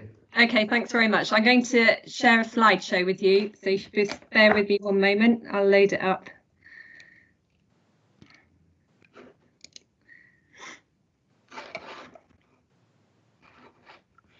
Right, can you tell me if you can see that? Yeah. Yep. Yep. Right, okay, wonderful. I'm going to talk to you about the Warwickshire Challenge. Okay, during the first lockdown, we had an Ofsted inspector who was seconded to Education Services, and that was Jane Spilsbury. And Jane has worked for us in education previously, so it was great to have her back on board. And she started the early ideas of this approach. So we are committed to supporting our young people to overcome the impact of the coronavirus, and we do recognise that many disadvantaged people will have suffered more because of it, with mental health and how they are able to engage with learning. So in response, we've developed the Warwickshire Challenge. It links very closely to the Closing the Gap strategy, which I spoke to you about last January. So our objective in the Closing the Gap strategy is to ensure support for our disadvantaged pupils remains a key priority. Now, although this has been developed with disadvantaged young people in mind, it's actually going to be a universal offer for all Key Stage 3 pupils. So those are pupils in years 7, 8 and 9, or ages 11 to 14. And one of the reasons we've chosen that key stage is because it's a precursor to the Duke of Edinburgh Award, which starts at age 14. So this is a really nice feed into that. Okay, the purpose is to promote opportunities on offer beyond school that pupils will be able to take part in. It will help develop their confidence, their self-belief, underpinned by knowledge and skills and experience that come from all aspects of their lives. So really it is about life skills. It also might help our schools demonstrate how they're fulfilling Ofsted's requirements. In the 2019 new framework, they put in a requirement that schools develop their students' cultural capital, or character education is another way you might hear it referred to. So that's about the knowledge that young people need to succeed in life. We do also recognise this doesn't necessarily have a direct impact on academic outcomes, although it is very likely to, but it will have an impact on other indicators and better life chances, and reduce the reliance on public services. It's interesting because there hasn't been a lot of research into the development of life skills and impact on academic outcomes. I believe I'm sure there is a link to that. So what is the challenge? The challenge is a programme of over 50 suggested activities for Key Stage 3 pupils to complete, to provide them with a whole range of experiences and activities relating to culture, sports, work experience and life skills. Young people are going to be able to achieve a bronze award in year 7, a silver in year 8 and a gold in year 9. And it's designed to be available to all Key Stage 3 pupils, regardless of their school's involvement. What we're hoping to do is to deliver this via an app. We know young people love their phones and love their apps. And we'll use that for them to be able to sort of log their progress and completion of activities. So at the moment, we're thinking they could store photographs on the app to show them taking part in the different activities. And that could then be a really good marketing tool in the future as well. So in terms of our disadvantaged pupils, what we'd like to do is support young people in receipt of free school meals by being sponsored through the programme. There are some challenges that have some associated costs. So we do need to make sure that all pupils can access the challenges. What we also aim to do is establish mentors to support and encourage young people to engage. So those young people coming from families where they might not have parents supporting them, that's where we'll put mentors in post. So they may be adults. We have talked about the possibility of post-16 students supporting the younger students, but when we've spoken to head teachers, they've said because at the moment of COVID and the time out of school, actually at the moment we wouldn't be able to use post-16 students, but it's a long-term aim. We also thought governors would be a good mechanism, and as Sharon mentioned earlier, she referred to the Grand Mentors scheme. We'd also like to involve them and see if we can get some mentors from the older generation as well. We're going to work with local businesses to raise awareness. We'll ask them to offer volunteering opportunities for the young people. They could support as mentors, and they could also offer discounts for young people participating in the challenge. So, for example, theatre tickets. So we'll talk to the Royal Shakespeare Company and ask if they can provide us with some discounting. We're going to roll out a local pilot. We've got North Leamington School on board, Lawrence Sheriff have come forward, and Woodlands Special School. There's another school we're also trying to target where we know there are high numbers of disadvantaged pupils. And in terms of the pilot, that's really going to help us sort of iron out any sort of difficulties with any of the challenges and any potential problems that might come up. The timescales for that at the moment are going to really be the summer term. We had hoped to do that sooner, but because of the impact on schools and pressures on schools and under the current situation, it's a lot to ask of them. So we've got a team at the County Council who are leading on this. So what are the actual activities and challenges? They come under 5 generic topic headings. So we've got enterprise, so it's careers or any work-related activity. Emotional well-being, so mindfulness, well-being, mental health, engagement, volunteering, learning about democracy, active citizenship, enjoyment, art, music, singing, hobbies, and energy, so sport type activities. Right, I'm now going to share that this is the draft list at the moment. We are still working on this, and I don't know how well you can actually see this, but I'll just highlight a couple of them. Number 8, open a savings account. Number 10, arrange a trip to the theatre. Number 14, put a flat pack piece of furniture together. Number 22, plan and cook a meal for others. 26, you like this, learn about local democracy. Number 45, volunteer to do an odd job for a friend or a neighbour. Number 48, make a game or teach a nursery rhyme or write a story for a young child. I like number 56 for my own children, learn how to iron a piece of clothing. Number 65, watch a classic movie. So there's a whole range of activities you can see there. In terms of our next step, we do need to consult with young people, and I think if John's still on the call, he'll recall that we spoke to the Children in Care Council back in September. They gave us some really, really valuable feedback, and they were really brutal with us, because actually what they told us that we showed them was very white middle class activities. So we certainly have taken that back on board. We've got a meeting planned with the youth service shortly. And there are other teams that we now need to start engaging in the work. So we will review all the challenges. We do need to make sure they're accessible for all pupils, and that includes young people with special education needs or disabilities and young people with English as an additional language. So what we'll do with those groups of children, our plan is to reduce the number of challenges that they need to complete to achieve the award. We need to develop some communication plans, and that's going to be across different strands. So we need to promote this to young people, we need to promote to schools, and we need to promote to businesses. We need a funding plan in place. In terms of sponsorship for free school pupils with eligible free school meals, our plan, and we've had some conversations with head teachers about this, is to ask schools to commit a small amount of their pupil premium funding to support their young people. That in principle that they're on board with that. The current pressures on budgets in schools this year would not make that possible, so we do need to identify some funding for that. Whether we go ahead with rewards or not hasn't been completely agreed, and we need to develop a lot of publicity material. We need to agree the role of schools. So what we want is a school champion. That will probably be the member of staff who leads on enrichment in secondary schools.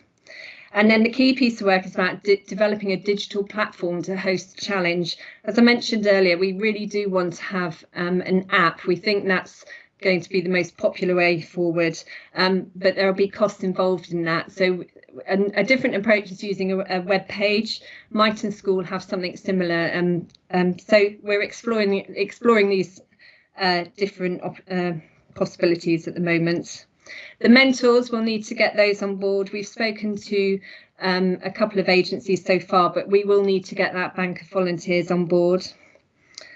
So it's got the potential to be a really big project and a really significant piece of work. It's really exciting because all the early conversations have been so positive, and we just now need to make this work.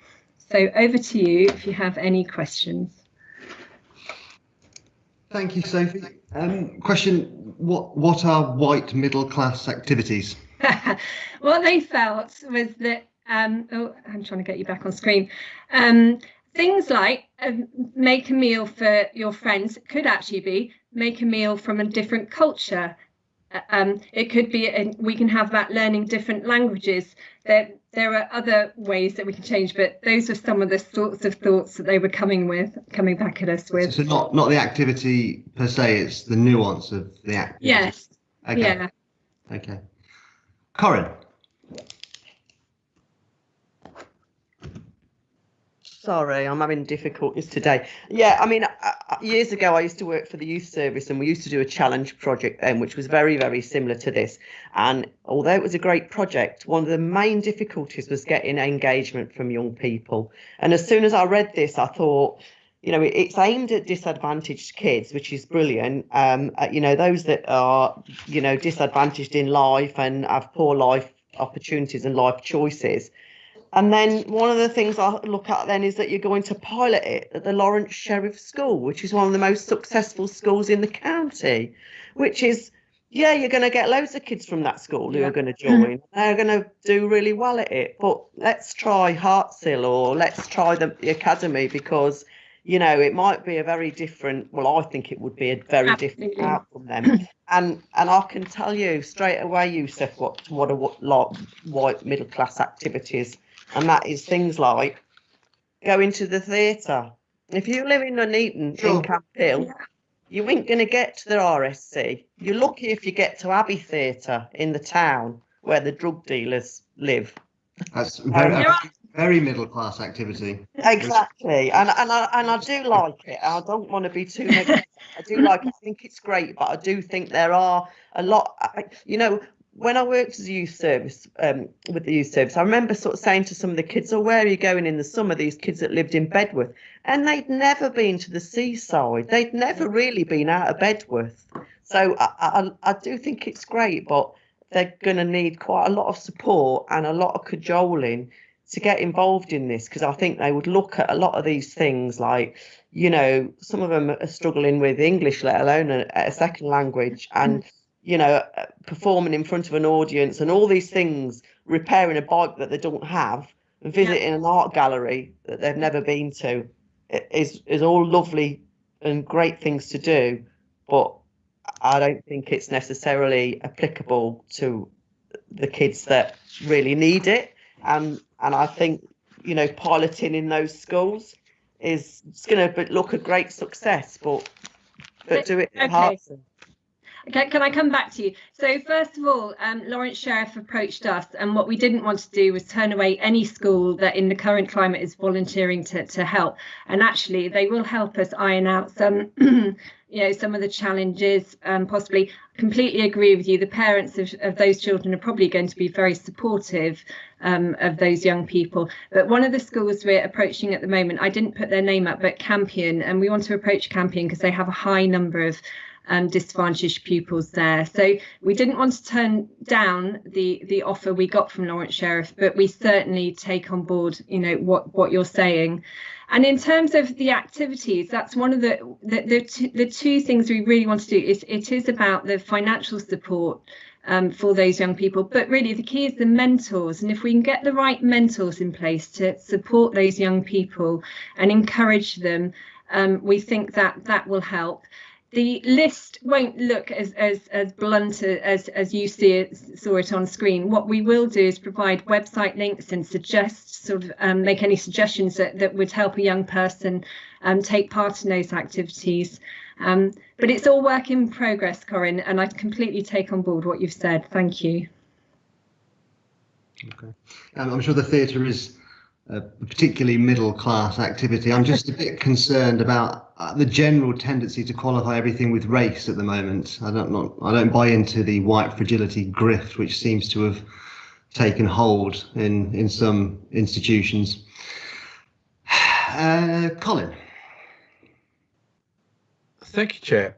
First and foremost, I think this is a really great idea, and I support it with enthusiasm. Let's move on. This is at an early stage. it's quite exciting, but it's at an early stage. We're looking at key stage 3, and I'll be looking at these 66 odd challenges. I'm sure members might look at them and think of more, or our kids might look at them and think of more, or our experience with our kids might help us think there could be more. And I think it would help at some point if there's some sort of structure to them, because at the moment it's a fairly random list, and interesting for that, but some sort of structure that focuses on. Some will be more age appropriate than others for things. Some will be targeted to develop particular skills or not, whether it's independence or social skills or whatever else.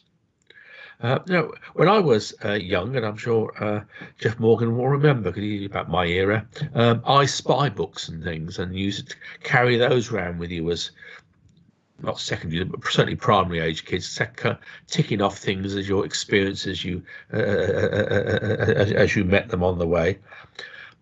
The pilot's going to be really important in honing down exactly how to shape this more tightly before it's more widely rolled out, helping us look at whether we can roll it out at primary level, because I can think some of the skills involved will be particularly appropriate at primary level, because they're often missing at that level.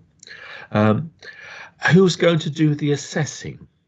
Are you going to bring in other, is it going to be solely reliant on schools? Are schools going to be the ones that celebrate the success of kids that do well on this, who will encourage those that we know we need to encourage to participate, etc., etc.? Do you use external voluntary groups? Many of the kids will be joining Scouts, Cubs, Guides, Brownies, whatever else, and they have their own sort of life skill tests and things that you get little badges for and everything. So I come back to the point that I think it's a really, really great idea. I think seeing how it works as a pilot is going to be good, but I think it's going to need honing down into something perhaps a little bit tighter, with perhaps clearer indications as to who's going to be responsible for enthusing pupils on this, for tracking pupils on this, and rewarding, celebrating success of pupils on this. Early days. Can I just say, I think one of the key things, so there are some children we know that don't like school, and they won't want to associate this through their schools. So this is about something to do outside of school. And in terms of assessment, wondering if we had a recent suggestion that actually we could use parents to tick off to say, yes, my child has completed this activity, or mentors. So there are lots of ideas floating around at the moment, but you're right, it is the early days, but the pilot will be important. Pam.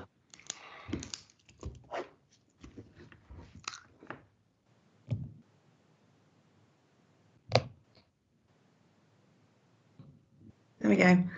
Yes, thank you very much. Great presentation and really good ideas in there. I think my concern is that you really need to engage with parents, because even getting young people to go to guides, and guides, you know, provides all these challenges, a lot of these challenges with, and obviously Scouts as well, can be difficult unless parents are on board as well. And I just wondered how you are going to engage with parents, you know, to get young people to do this. And Corinne's points, I think, are really important too, you know, to encourage schools that would benefit more to be engaged in this sort of thing would be perhaps a better step forward than going for Lawrence Sheriff first of all. So I'd like to see it successful, but I think, you know, you will show that it's successful if you go to places that will provide that information, but the challenge will be to go to the places where it is really needed. And I know that, you know, a lot of initiatives, I've run projects years ago, but, you know, with young people, but you have to engage with the parents and the family in order to get the young people to join in. So I don't know what your plans are for doing that. Okay, well, North Leamington School ran a project during their first lockdown, and it was 100 things to do during lockdown. And Joy Mitchell, the head teacher there, said what was absolutely brilliant was the kids were so engaged and they absolutely wanted to tick these things off. And she said buy-in by the parents and the families was fantastic. And I think it was just having those suggestions of things to do. Sometimes you run out of ideas what to do with your children. And I think actually, you know, parents will buy into that suggestion of a list of things that they send their kids off to do. But we will develop a communications, one of the strands of the communications plan will have to be targeting parents. So we will work closely with our marketing team to do that. But again, I hear what you're saying and we'll work with it. Thank you. Corinne, do you want to come? Oh, your hand's gone. Just to say really that even with North Lem, I understand it's quite a successful school, and I think that the difference with children in some parts of my town is that, you know, parents are just not engaged, and I think Pam's right, unless you've got the support, you know, either that you've got the wherewithal to go to a youth club, or you've got, you know, you want to join it in the first place, or you've got support of an adult somewhere, it's not going to target those kids that really need it. So, that's why we want the mentors. Mentors will be linked to those children that need that support. And with our work with Nuneaton Education Strategy, what we could do is in the early days of rollout of this, make sure we target those schools in Nuneaton in the first place. That would be good. Thank you. Are there any more questions from members? No? Okay. Thank you, Sophie. Just looking at the recommendation, I think we probably need to remove the words about committing to future continuous funding, because that's not for us. And Corinne, perhaps you might want to add something to the recommendation about the committee wanting to see more proactive effort from officers to engage with schools in areas of deprivation with high proportion of disadvantaged children, and then come back to us with an update. Definitely. Yeah. Yeah. Should we add something like that? Has anyone Yes. got any objection to that? No, I agree. That's a really good point to add, I think. Yeah. Okay. Okay. We'll leave it to Helen to put that, add it to the resolution. Okay. Thank you, Sophie, again.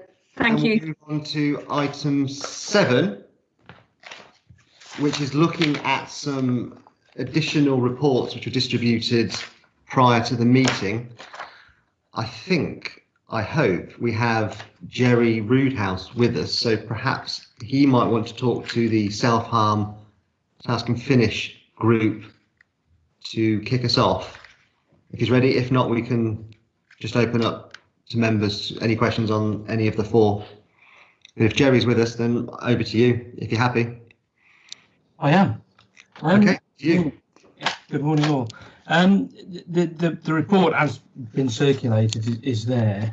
Of course, COVID got in the way, and I can see Margaret's been working alongside us together. I think we've both found it, as we've gone into the subject, more and more worrying, and you know, and we know there's a lot of work going in. And I do have to sort of pay, I think, congratulations to Kate Sahota and her team and Public Health and others for carrying on with this work and across with the NHS. The bit, and I don't know whether Margaret wants to talk around this as well, is the element to do with schools, really, which is coming more and more to the fore. And we were, just before COVID, actually getting to the point of starting some focus groups, or looking to do focus groups with schools to get into the subject a bit more as to the reasons behind it. And then COVID has come, and that's just thrown the whole plan into the lay-by. But now we are looking to put forward some evidence gathering via Teams, and that does mean the safeguarding review and documents have to be all updated, and the ethical approval from there. And as it says within the report that's in front of you, a topic guide, and then some discussions which will take place at various locations across the whole of the county, so there'll be a geographical spread to that. That will then come back in, and then we think we'll be able to start finalising some further recommendations. What this has not stopped is actually recommendations being made on the way. So there's an app called Me Too, which was approved by NHS providers, and Public Health had a look at that and discussed with Me Too about that, and they're going to trial out Me Too within this particular area. But I think, I don't know whether Margaret wants to, as I say, talk a bit about this, but I do think that the schools and the educational side is the bit where I think we've got an awful lot of work to do, and certainly from the evidence side and getting the safeguarding reviews back in. Quite clearly, some schools will report the same child 3 or 4 times on their list, which is whereas other schools will just report it once. So there is issues about the data and how that's done. But we are finding out that the issue of self-harming was increasing. It is there. The age is dropped as well, from what we can gather from early help. They were talking about 9-year-olds self-harming. So it's something, I think, with COVID that we will see potentially increases around that and around mental health and well-being on there.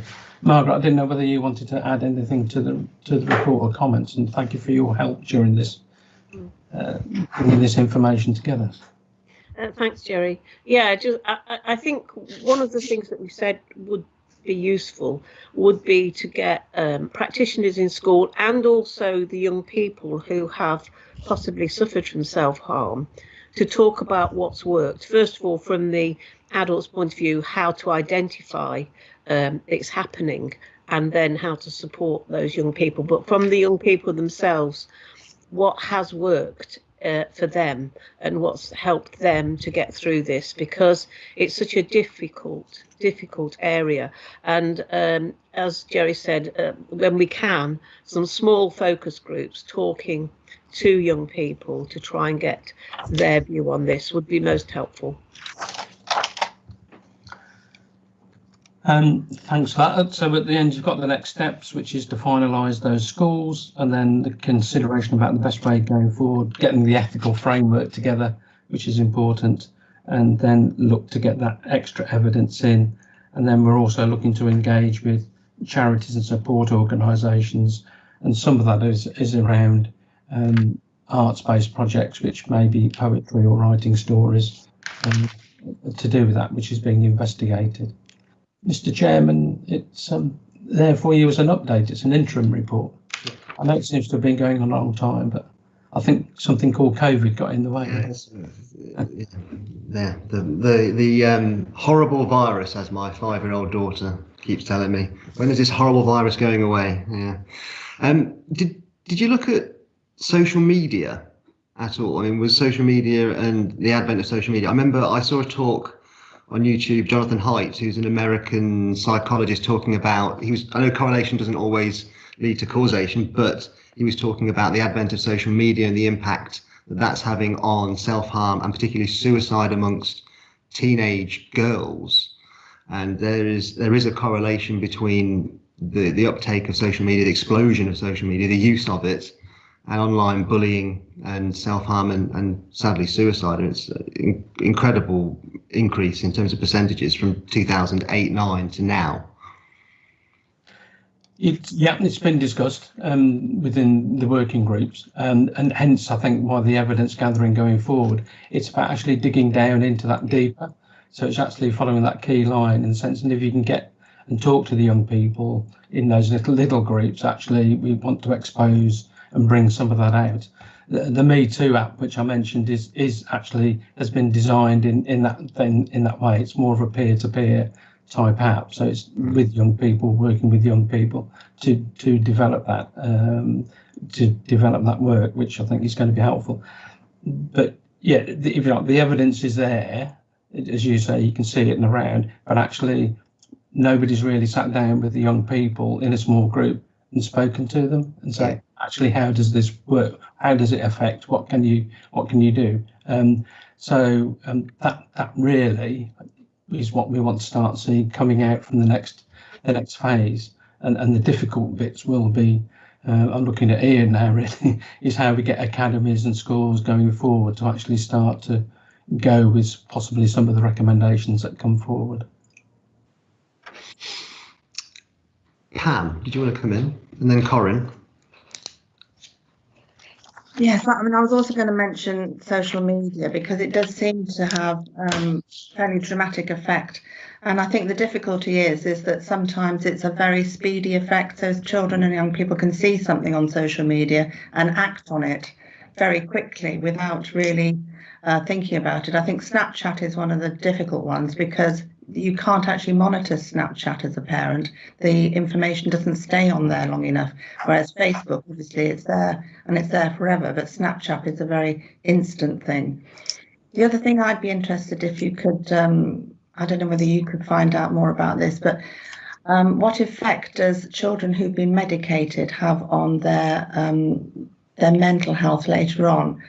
Because I can't remember where I read it, but I've read something about children who've been medicated for behavioural difficulties are more likely to self-harm and, cause difficulties for themselves later on. So I would just wondered if there is a link there and if we can find out a bit more about that. Yeah, I think that a really valid one. Within the report, we do touch upon autism, and that's been discussed around those particular areas. But I think, Pam, you raise a really valid point around that. You haven't sort of specifically asked that. The bit about special needs and autism and those elements, yes, has been discussed. But I think just taking that one step on is a really good question. Thanks very much. Corinne, do you want to come in first, and then Ian, you can come in and perhaps answer any questions that are raised by Corinne as well as Pam. That's okay. Yeah, thank you. Yeah, I mean, it's a really, quite a sad report to read in a way, and knowing that the rates have gone up again. But I guess when it comes down to it, it's the fact that we just don't seem to have enough support out there for young people, do we?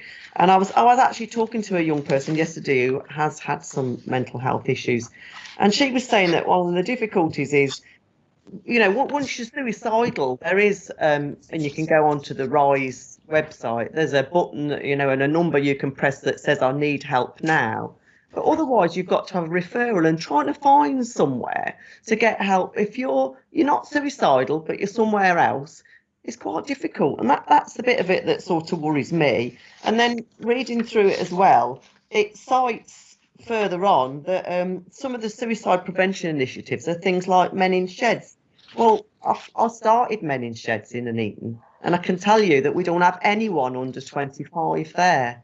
I mean, it is a great initiative because I think it's brilliant, but we don't. In fact, we probably don't have anyone under 40 there, maybe even 60. But it is a great initiative, but it's not a suicide prevention initiative. So I just feel like you read it and it all comes down to the fact that there's just not enough places for young people to turn. And if we've got more funding, it will be great for us to address that directly in schools, where people can just drop in and go and see someone. They don't have to be referred. They don't have to, trawl through a website and try and find someone to contact. I don't think one of the recommendations will be heading down that direction, Corinne, really.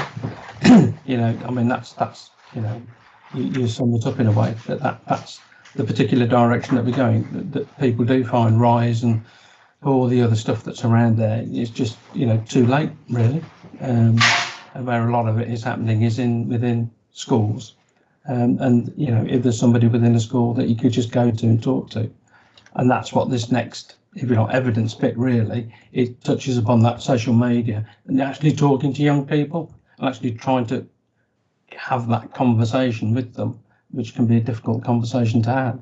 And unless we have that conversation, personally, I don't think we'll actually really get to grips around some of the mental health needs and the suicide needs, which are post-COVID and going on, will increase, I think.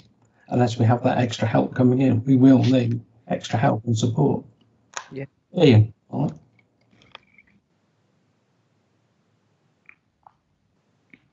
You're on mute, Ian. Just picking up on a couple of the questions and points being made there. And in coronavirus, there have been so many tragedies, horrible tragedies, and we know in terms of mental health, well-being, and resilience, a number of the difficulties are going to be with children and young people for the long term, not just short term, potentially for a lifetime in some instances. That's a context, but there are also some things that have been happening in recent times that give us some levers and some promise for the future as well. We have had very, very high take-up of some of the training opportunities in supporting children and young people on self-harm, on supporting and overcoming tragedies and difficulties in health, mental health and well-being. More widely, in terms of briefings on webinars, we've had up to 1,500 people into webinar events on mental health, well-being, resilience, and supporting vulnerable children out of school and supporting vulnerable children and young people back into school. So those are really webinars that are of the moment. And with the recommendations from your work, we can put some further webinars in and be confident that there'll be a really high take-up from many academies and schools. And with our webinars programme, we make use of our weekly broadcasts for all education setting leaders. Every Tuesday we have large numbers turning out for a sharp 1 hour meeting. The attendance is regularly 160 plus. Where they get key messages on a theme of the day and actually hear from some of the best practice. So some of the best practice we can find out there can feature in those weekly broadcasts and in the more detailed unpacking of recommendations in our webinars. And because of the situation that we're in, the take-up of the webinars and the weekly broadcasts isn't just maintained schools, isn't just those who traditionally would turn up. It is academies, trusts who traditionally would have been more distant.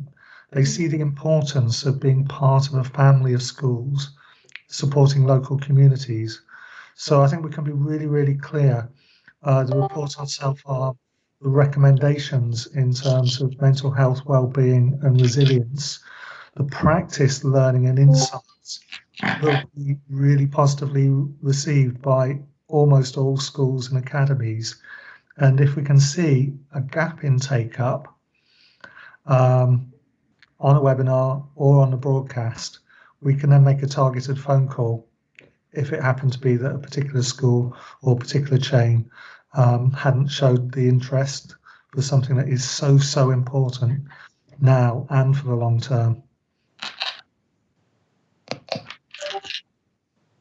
Thanks, Ian. Dan, did you want to come in? Oh, that's it. Yeah, thanks, Chair.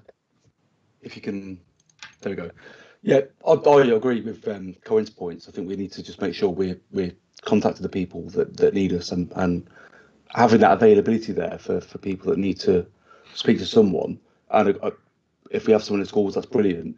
But I'd just like to make sure as well we've got that we're not cutting out the people, you know, that have just left school leavers, or times in schools aren't available or aren't open, and that we can make sure there is somebody they can turn to that isn't going to be CAMS or the RISE service or, you know, crisis teams where they're told, you know, you have to wait, or something else where they do have to wait, or they think they're not being taken seriously, which unfortunately does happen. We've seen people go in and say they need help now, and then it's happened loads of times in rugby. Someone hung themselves outside the linen unit, or they've been waiting for appointments for years and they've gone out and done things, you know, when they're asking for help. So yeah, having someone in schools would be absolutely brilliant, but it would be nice to just make sure we've got some other ways for support to make sure people are being taken seriously, or just to let them know that they are being taken seriously and they've all been heard. I'm not sure how we can go about that with that being time and waiting for appointments and things, but that's the only issue I've ever seen that does. Because a lot of the time we'll have these things happen and they'll call other services, and that's when people get lost. You know, they'll call an ambulance to go to A&E, and A&E won't help them because they'll need to go off and see someone else. And obviously when there's a certain age, if they're under 18, they can't always go off to, crisis teams because they're not old enough, or they have to have specialists in. So they're the people I'd like to make sure we do have some kind of mechanism to make sure they're not forgotten about.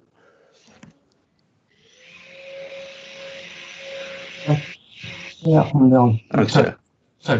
totally agree. Really, it's and I mean, and what was it? The cabinet, the safeguarding annual report, I think, was highlighted some of these issues as well. So certainly, I think from a Warwickshire safeguarding position, I'm pretty sure that they will have to take notice of what is being said and where we go with it as well. And as you say, Dan, I think one of the areas it is, you go home and then what happens, and that's.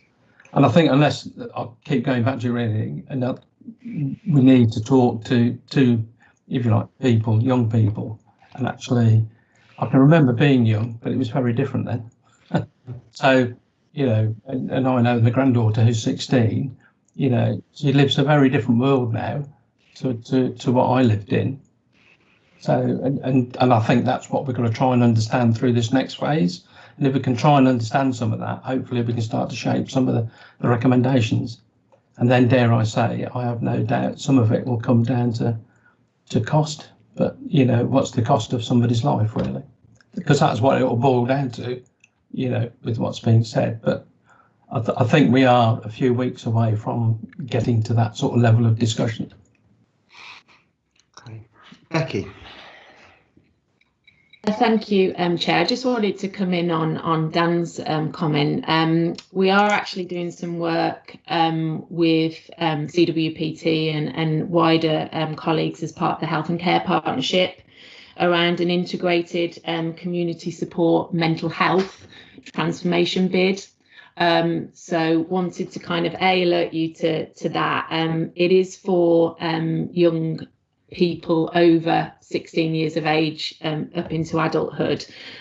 So we are looking at putting on some sessions with interested members to support the development of that bid and what we would look to develop and ask for as part of it. So a couple of things really. I think it links to the point that you've just made, Dan, around how do we make sure that we have community services that really can support those young people who have left school and 16 and over. But I think it's also an opportunity to feed in some of the intelligence that you've talked about, Joey, into how we develop and design that. So I just want for people to be aware, and if you've got a special interest and you want to put yourself forward, do please let me know. Otherwise we will be arranging something over the course of the next few weeks to get you engaged in that piece of work. Nigel. Thanks, Becky. Sorry, I couldn't unmute. It wouldn't work.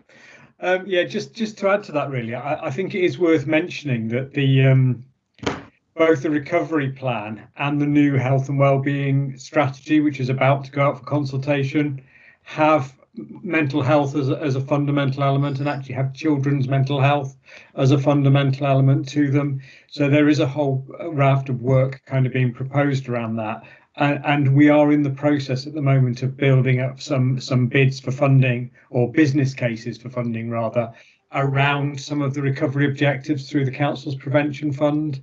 So we expect to see things coming forward. And I was just trying to find the summary, but it is about community-based mental health and well-being. There's some opportunities to work with voluntary and community sector, to actually for us to provide funding to enable them to do more work.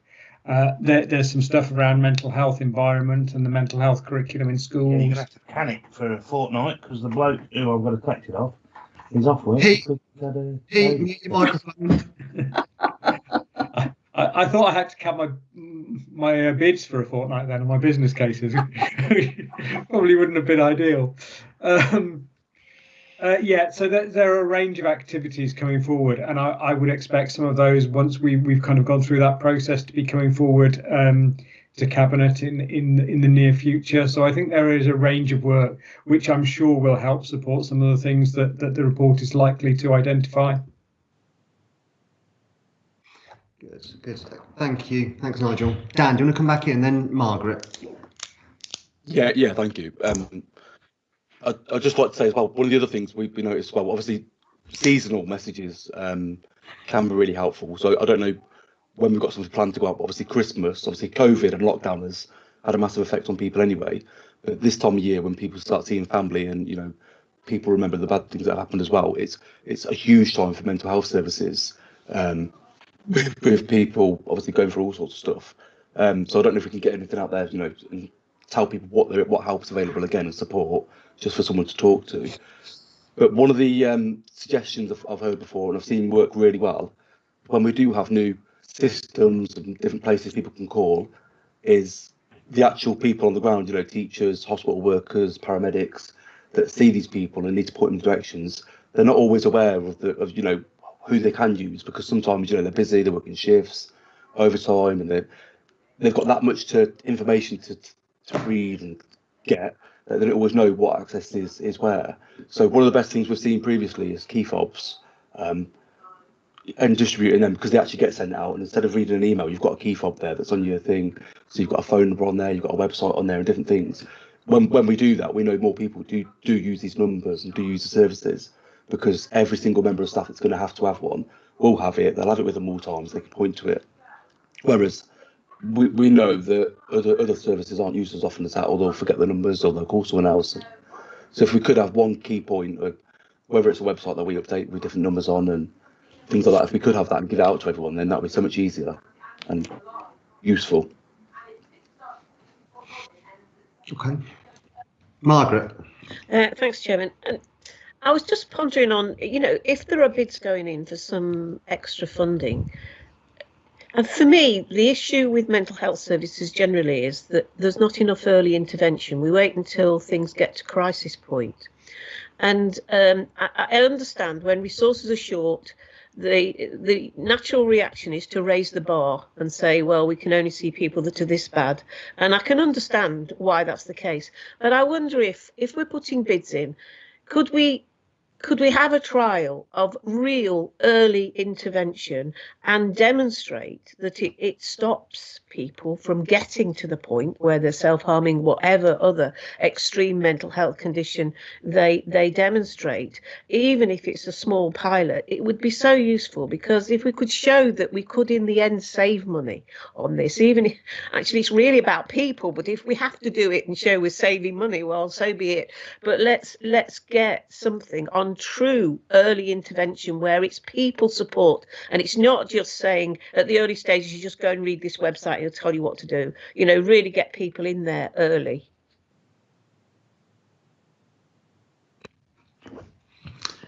I'm not sure if any of the officers want to come back to the points raised by Dan or Margaret. Nigel. Yeah, I'll come back and quite happily say that the focus of all the work, all the money, the different bids are community kind of arrangements. They're not high-end support that we're looking at. Lots of the things we're doing are stopping people to get to that point. In fact, in effect, we can't put in place bids for the higher end stuff because that's a medical intervention and we can't fund it. So actually, it has to be our focus around early intervention and prevention. Thank you, Nigel. Right, thanks, Jerry. Thank you for coming to the meeting, for introducing that, and thank you, Margaret, as well. Thank you. For members looking at the other three reports, are there any questions, comments for members on the early help, youth service offer, or pairs? If not, then we'll just note the reports and move on. Any objections? Okay.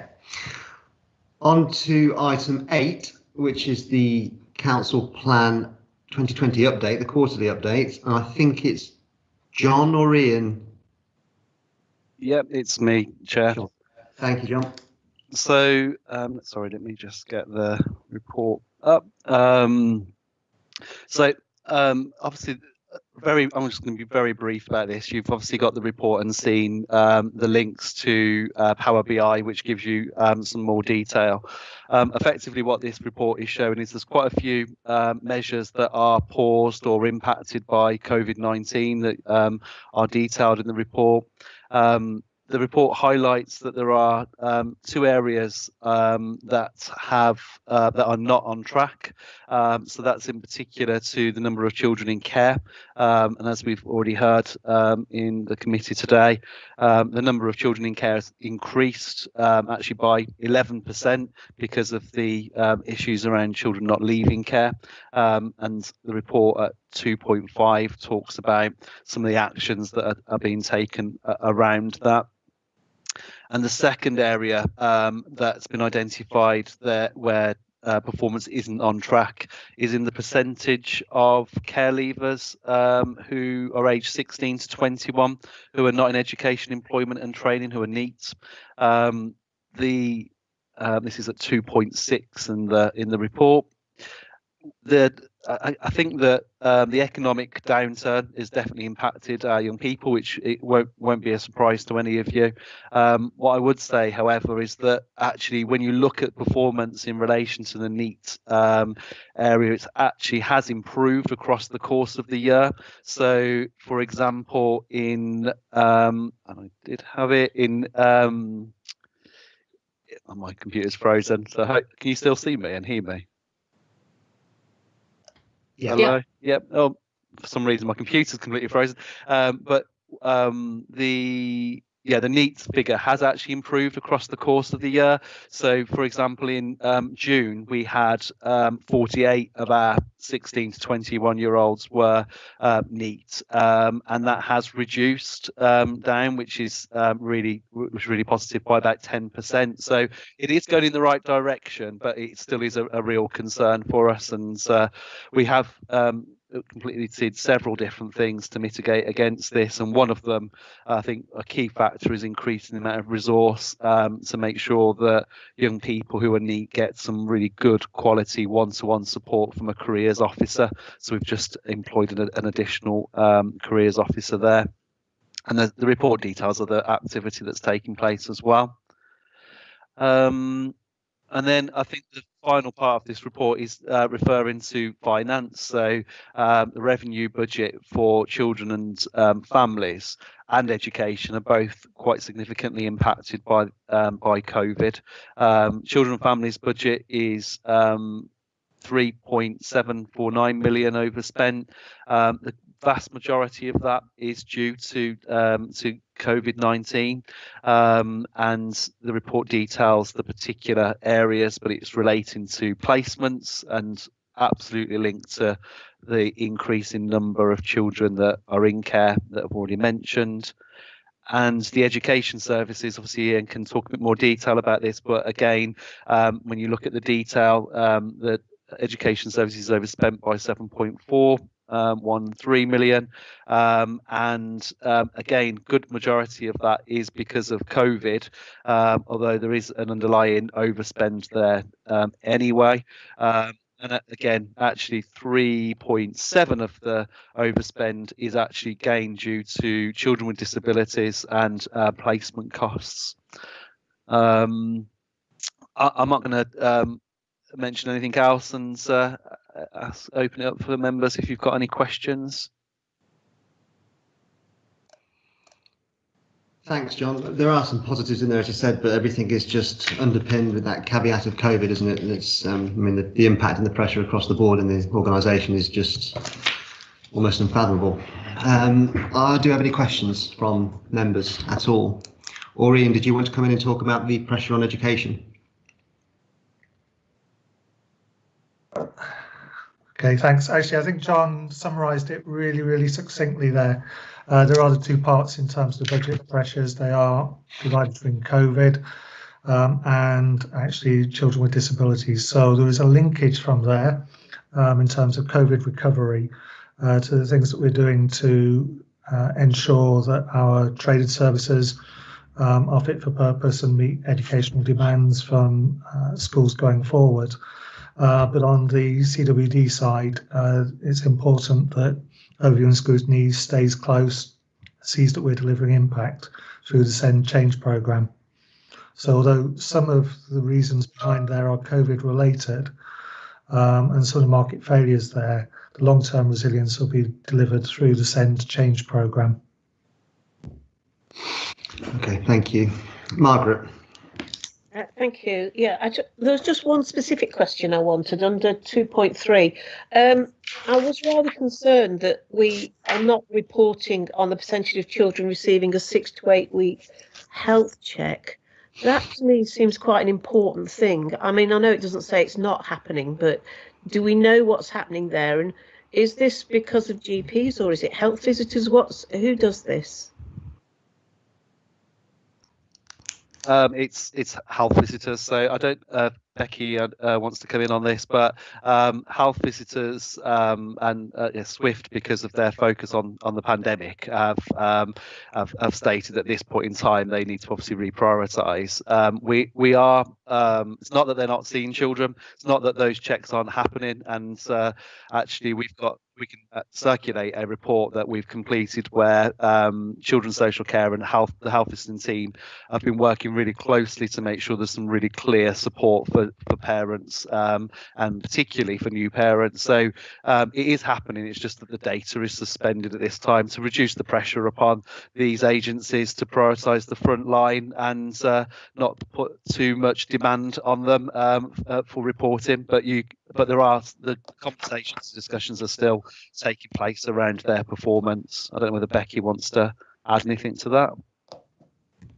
I think you've just said it really, John. Yeah, Margaret, just to assure you, the checks are absolutely happening. The health visiting services is still continuing to deliver as it has. What has been stood down is basically the kind of performance monitoring aspect and the resource within the trust so it can be redirected elsewhere. So we are confident that they are happening. And as John says, we've done a specific piece of work in response to a ministerial request, actually. So we're confident. Okay, are there any more questions at all from members? No? Okay, well, thank you, John, and to Nigel, Becky and Ian who contributed too, and we'll move on to item 9, which is the work programme. So if you have a quick look, members, any comments at all? Are you happy with what is there? Anything you want to add on for the new year? Or are you happy for that to go through chair and spokes? Silence. Okay, I'll take it that I'm relatively happy with what's on there. Okay, well, the date of the next meeting isn't until the 23rd of February next year, so I'll see you then. It's Teams again, unfortunately. Maybe one day we'll all be in a room together. Who knows? Thank you all for attending. Thank you, Chair. Thanks. Thank you. Bye. Thank you, Chair. Thank you. Thanks, Bye. Chair. Everybody. Bye. Thanks, you. Bye.